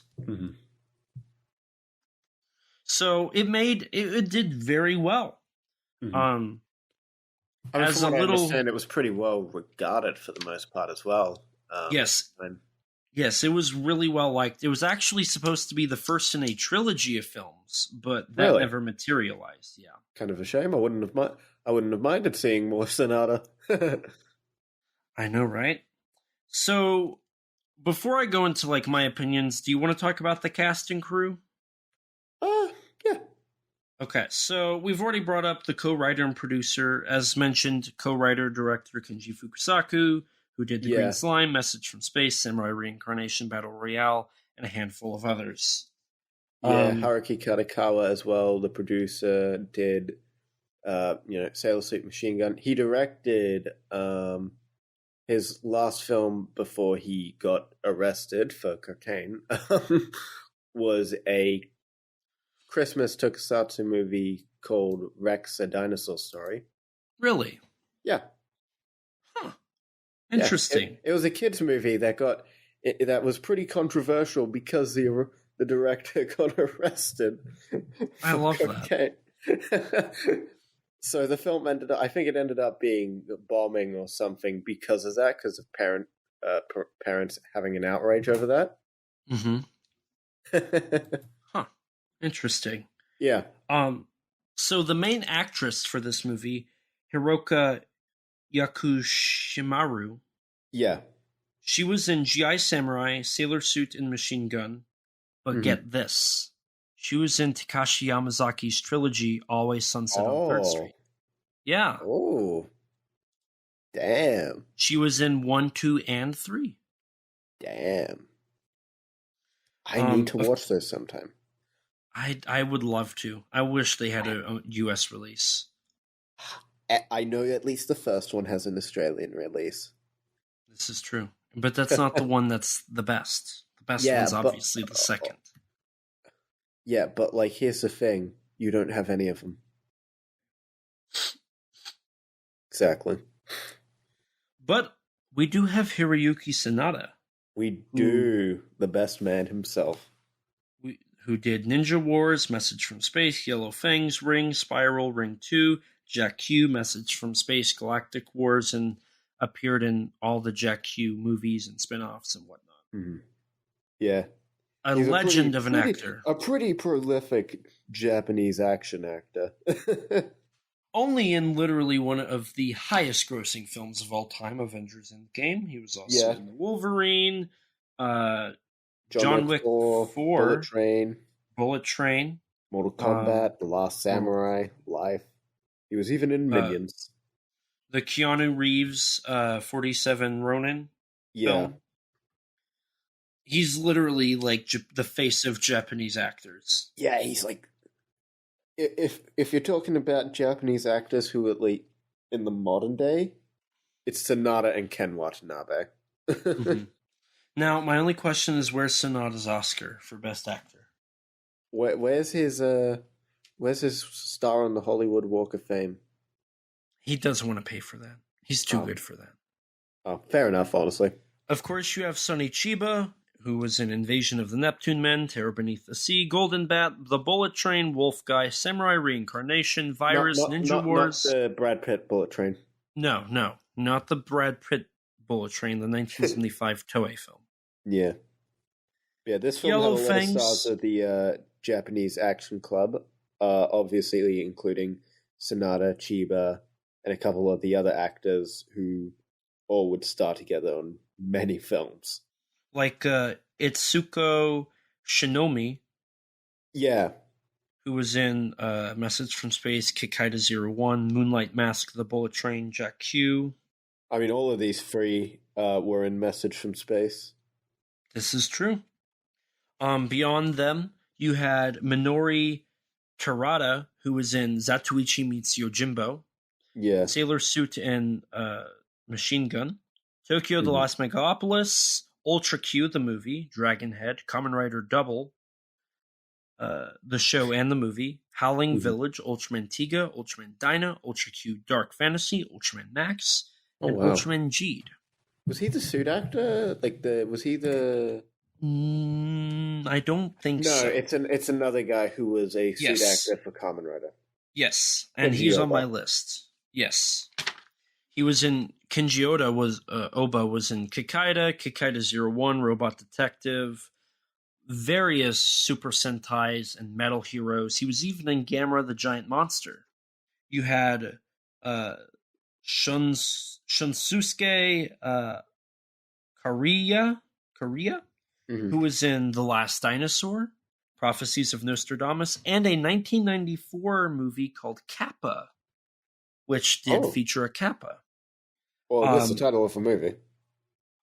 Yeah, but I mean, it could have been like Godzilla that didn't actually feature Godzilla. Mm-hmm. People are going to have to figure out which one I'm talking about. You had Masuke Kiyomoto, who was in Kamen Rider Black, Ultraman Towards the Future, Ultraman Tiga, Ultraman Dyna, He's and also the main villain in Garo. Yes, and he did some music for Ultraman Towards the Future and did soundtracks for Garo and the Garo special. Yeah, he He sings like some of the end themes in Gara. You had Ultra 7 actress Kiko Matsuzaka. The actor from Moto Fuji, Yuki Mirio, was in Orochi the Eight-Headed Dragon, which I thought was really cool. Oh, damn. Earlier we brought up Sukiban Deka. Naguru Hakiwara was in Sukiban Deka 2. Huh? Nagare. Nagare? Yeah. My handwriting's not good here. Nagare Hakiwara was in Sukiban Deka 2 and Sukiban Deka 3, which was actually a TV show. Mm-hmm. You had Akira Shoji, who was in Just Beyond, Kamen Rider Super 1, and The Magic Serpent, the 1966 Toei Kaiju movie. Tetsuo Endo, who was in Daimajin and Audition, a Takashi Miike film. And a bunch of other Fukusaku films, like most of his Battles Without Honor and Humanity series. And then Akira Hamada, who was in Kamen Rider Build, Shin Godzilla, Kamen Rider...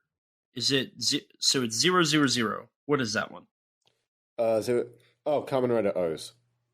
Kamen Rider O's, Ultraman 80, Kamen Rider Stronger, Bullet Train, the 1975 film, and Kamen Rider X. And with that, I think I've talked enough about facts. So with that, Rex, do you have any fun facts before we get into our overall thoughts on the movie? This isn't really a fun fact, but just something that I noticed and thought was interesting. Did you find any of the music in the film sounded really familiar? Yes. I'm trying to remember what it was, but there was some cues that sounded familiar. So I noticed like 10 minutes into the movie, there was like, it's when the princess is like running away and the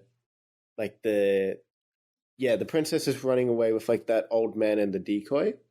And then the Hikita clan come by. I thought the music sounded really, really familiar. And I just kind of sat there for a minute, paused, and kept replaying that scene over and over just to figure out what it was. And I realized it's literally it's almost beat for beat like a track from Gamera 3. Is it? Yeah. So in the end scene or in the ending of Gamera 3, the manifest scene. Yes. Yeah, it's the track that plays when Gamera develops a manifest and punches Iris. Yeah. It's almost beat for beat. I wondered, do you know who was the composer for this movie? The only credit I could find for a composer on Japanese Wikipedia that I remember was for like a Japanese rock group called Nobody. There were I want to say there were a couple different composers. None of them were Ko Otani, though. Okay. Yeah, I'm looking here. It's got Joey Carbone, Richie Zito, and Masahide Sakuma, Yukio Aizawa, Toshio Kihara.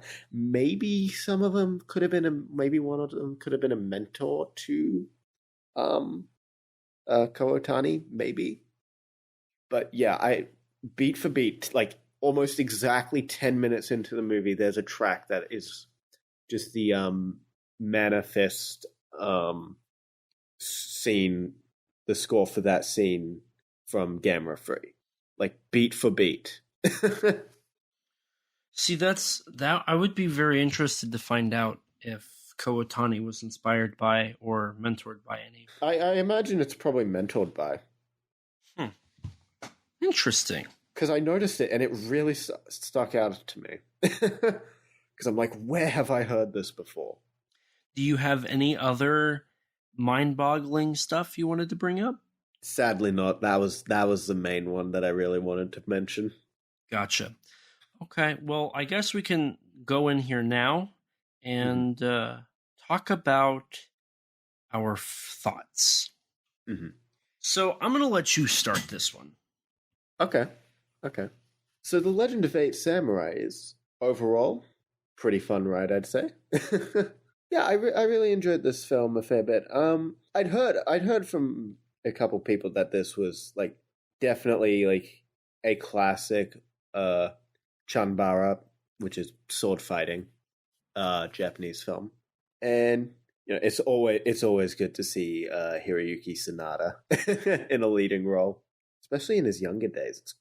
But yeah, no, overall, like this film is kind of just 80s in like some of the best possible ways, even if it's little too long for my liking. Gotcha. And maybe some of the characters are underdeveloped. Maybe. So I don't disagree. Oh, But Legend of Eight Samurai is actually my third favorite film of all time.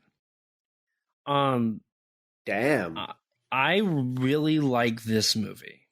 When I watched it for the first time, I remember like stopping after and thinking, "Man, that was really, really good." Looking at it a little closer, yeah, there's some character problems, but I love the spectacle.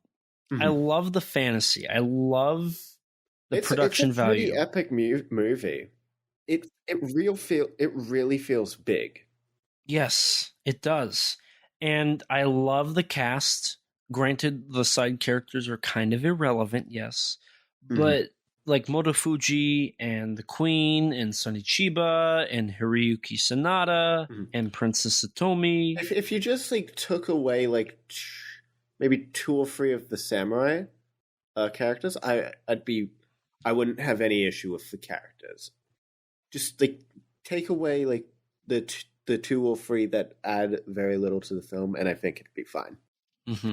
I love the suits. I love it's colorful. Yeah, but it's not too colorful. Like the transfer I watched looked really nice. I genuinely think that this is probably my favorite samurai movie. Damn. For what little samurai there is. Yeah. I love this movie. I think it's great. For me, it's the samurai movie that you kind of have to be in a mood to sit because it is a 2-hour movie. Yeah. Maybe if I wasn't tired, I probably would have liked it a little more. And I remember at the time, when I did watch it, because originally when I watched it was like a week earlier, and we were supposed to record the following day and all that. I was having trouble actually getting a chance to watch it, so I just got like one. I saw the opportunity, and I'm like, okay, I'm going to watch it. I have time. I got to do it now because I won't have any other time otherwise. Right. So maybe that had something to do with it as well. Maybe. No, it's just I don't know. I'm not a fantasy person. I don't watch a lot of fantasy. Yeah, same here. I'm not a big fantasy guy myself. But I did enjoy this one. It was enough fantasy that it wasn't, I don't want to say ridiculous, because I don't think that's the right term to use. But it didn't feel like I had to suspend my disbelief. Everything felt pretty... There's plot conveniences, but I don't think the film ever goes all that wacky. I've heard some people describe it as being, this movie is absolutely ridiculous, and I'm like, the most ridiculous part is probably like the centipede lady and the snake dude. That's really about the extent of it. Right. And a lot of people like to say it was kind of the Star Wars equivalent of Japanese films. And I kind of agree. And what I like is, and we included here in Star Wars Month because, its relevancy to Message from Space, the comparisons a lot of critics made with Star Wars, and the influences. There's a couple moments that it did take some inspiration from Star Wars as well. Especially at the end, with Shinpei and the princess shooting the bow I really felt a lot of Star Wars influence there. I don't know Yeah. why. I mean, there's a couple. There's like, I might be remembering this wrong because I didn't write this down, but I remember reading somewhere. I think that one of the earlier scripts, I want to say it was the second draft, but I could be wrong. I want to say that was a lot more Star Wars like. I think. Well, I know that Katakawa specifically wanted Shinbei and Princess Satomi to reflect Luke and Leia, because at the time they weren't siblings. There's a scene where that literally directly references Star Wars. I want to say it's like Shinbei like swings on a rope with a princess. When he's kidnapping her, I think. I'm pretty sure that was the reference. Yes. So, like, it just, I don't know, out of all of our other Star Wars month movies, this one felt the most not like Star Wars, but also Star Wars. This felt the most Star Wars in terms of, like... Scale not spectacle. Yeah, in scale and spectacle, and not just... It's not trying to replicate Star Wars.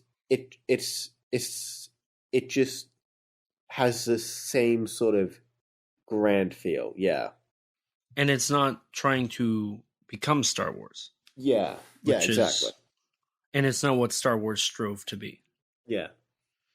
So I really like this. Like, if you put me down and you said you can either watch Star Wars: A New Hope or Legend of the Eight Samurai, I'd pick Legend of the Eight Samurai. I would pick Legend of Eight Samurai as well, honestly.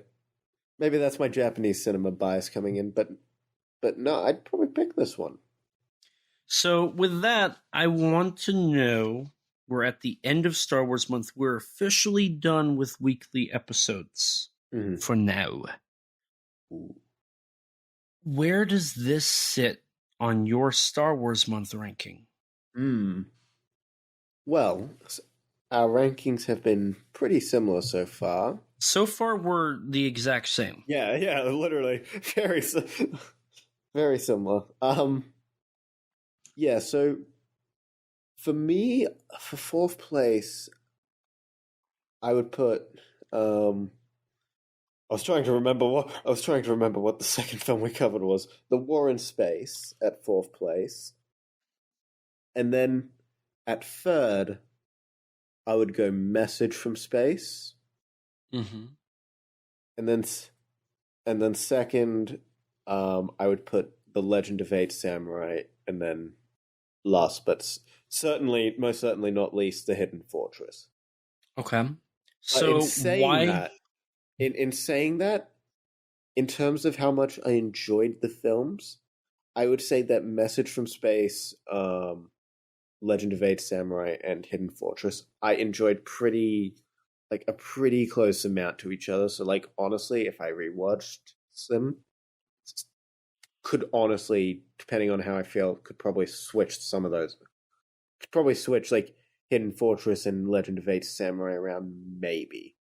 I think both have the potential for me to enjoy them more and rewatch. Okay. So my rankings would be War in Space. Honestly, that one was the biggest letdown. It's funny because that was a Toho production, and it ended up. It wasn't really a letdown for me. It's the least remarkable, and it's just. Everything in it's been literally done before. Right. For my number 3, I would do Message from Space. It's a fun movie.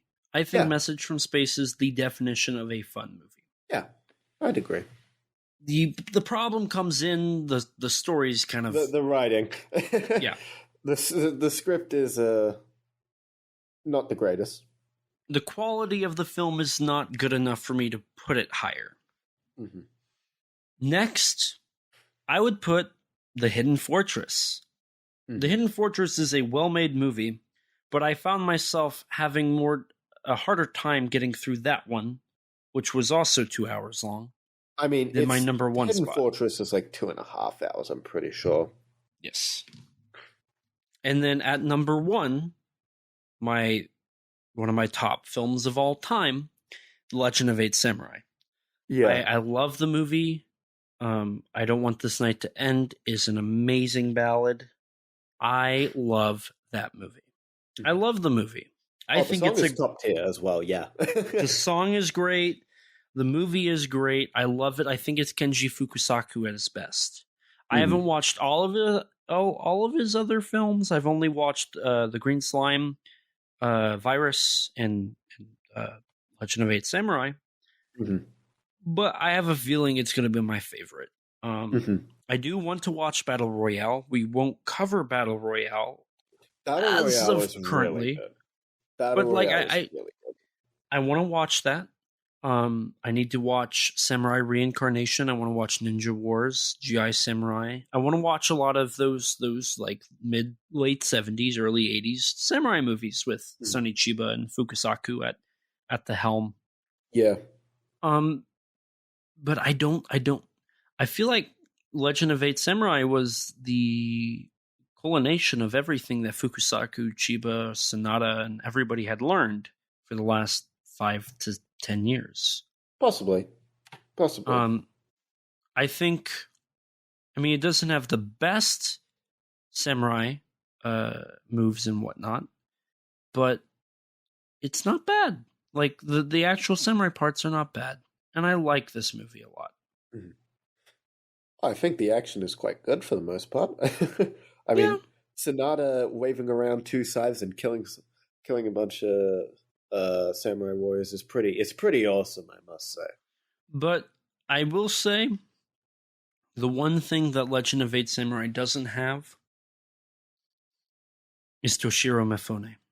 That is true. And that is very unfortunate. But it's got everything else, minus Akira Kurosawa. Yeah. And Takashi Shimura. For 2 minutes. But it's got Sonny Chiba and Hiroyuki Sanada, so... Yeah. So that kind of makes up for it. Yeah, it does. So, yeah, I don't know if... I don't know. There was just... Upon my first watching, there was something about it that was just really special. Yeah. And it made me fall in love with it. It was like Shinpei and Princess Satomi. That's kind of how I felt. So that's really all I have to say.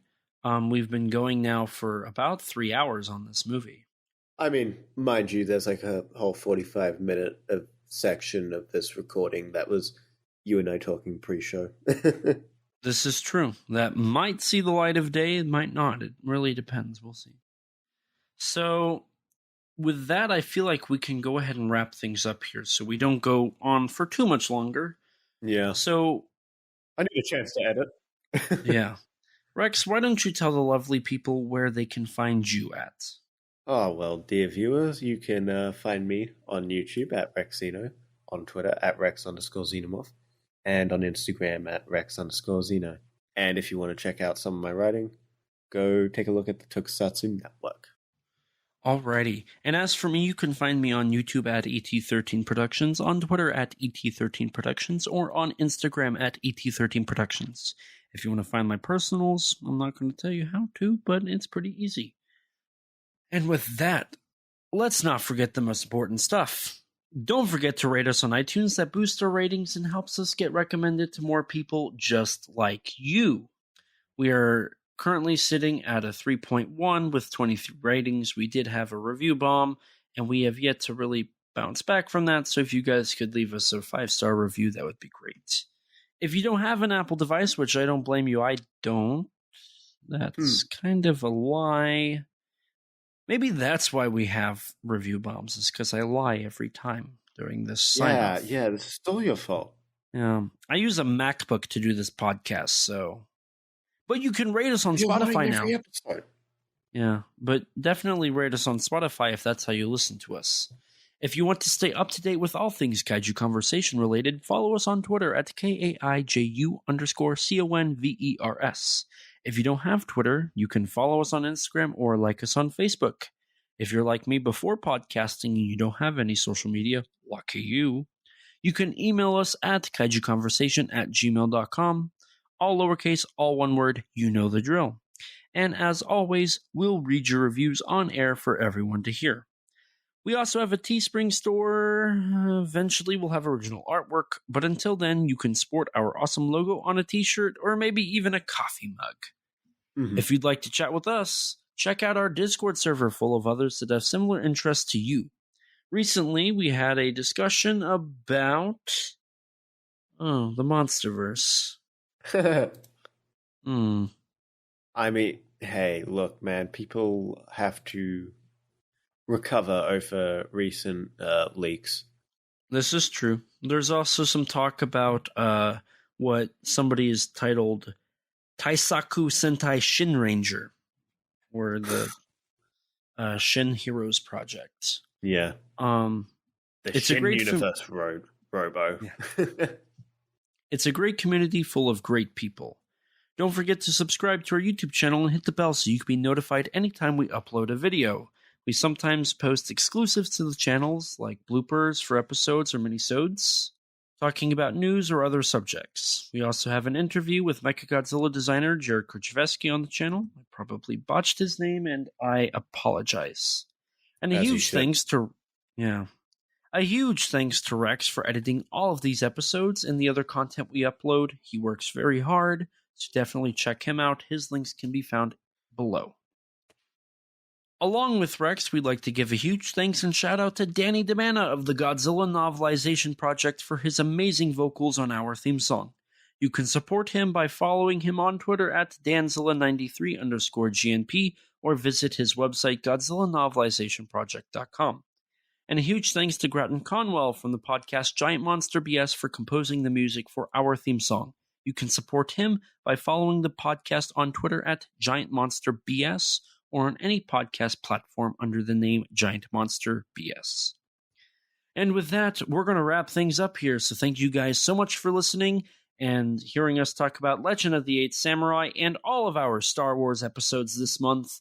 It's been fun, but we do need to take a tiny break from these weekly episodes as it's been a little exhausting. Yeah. So and we're just barely keeping the schedule on this one. Yeah.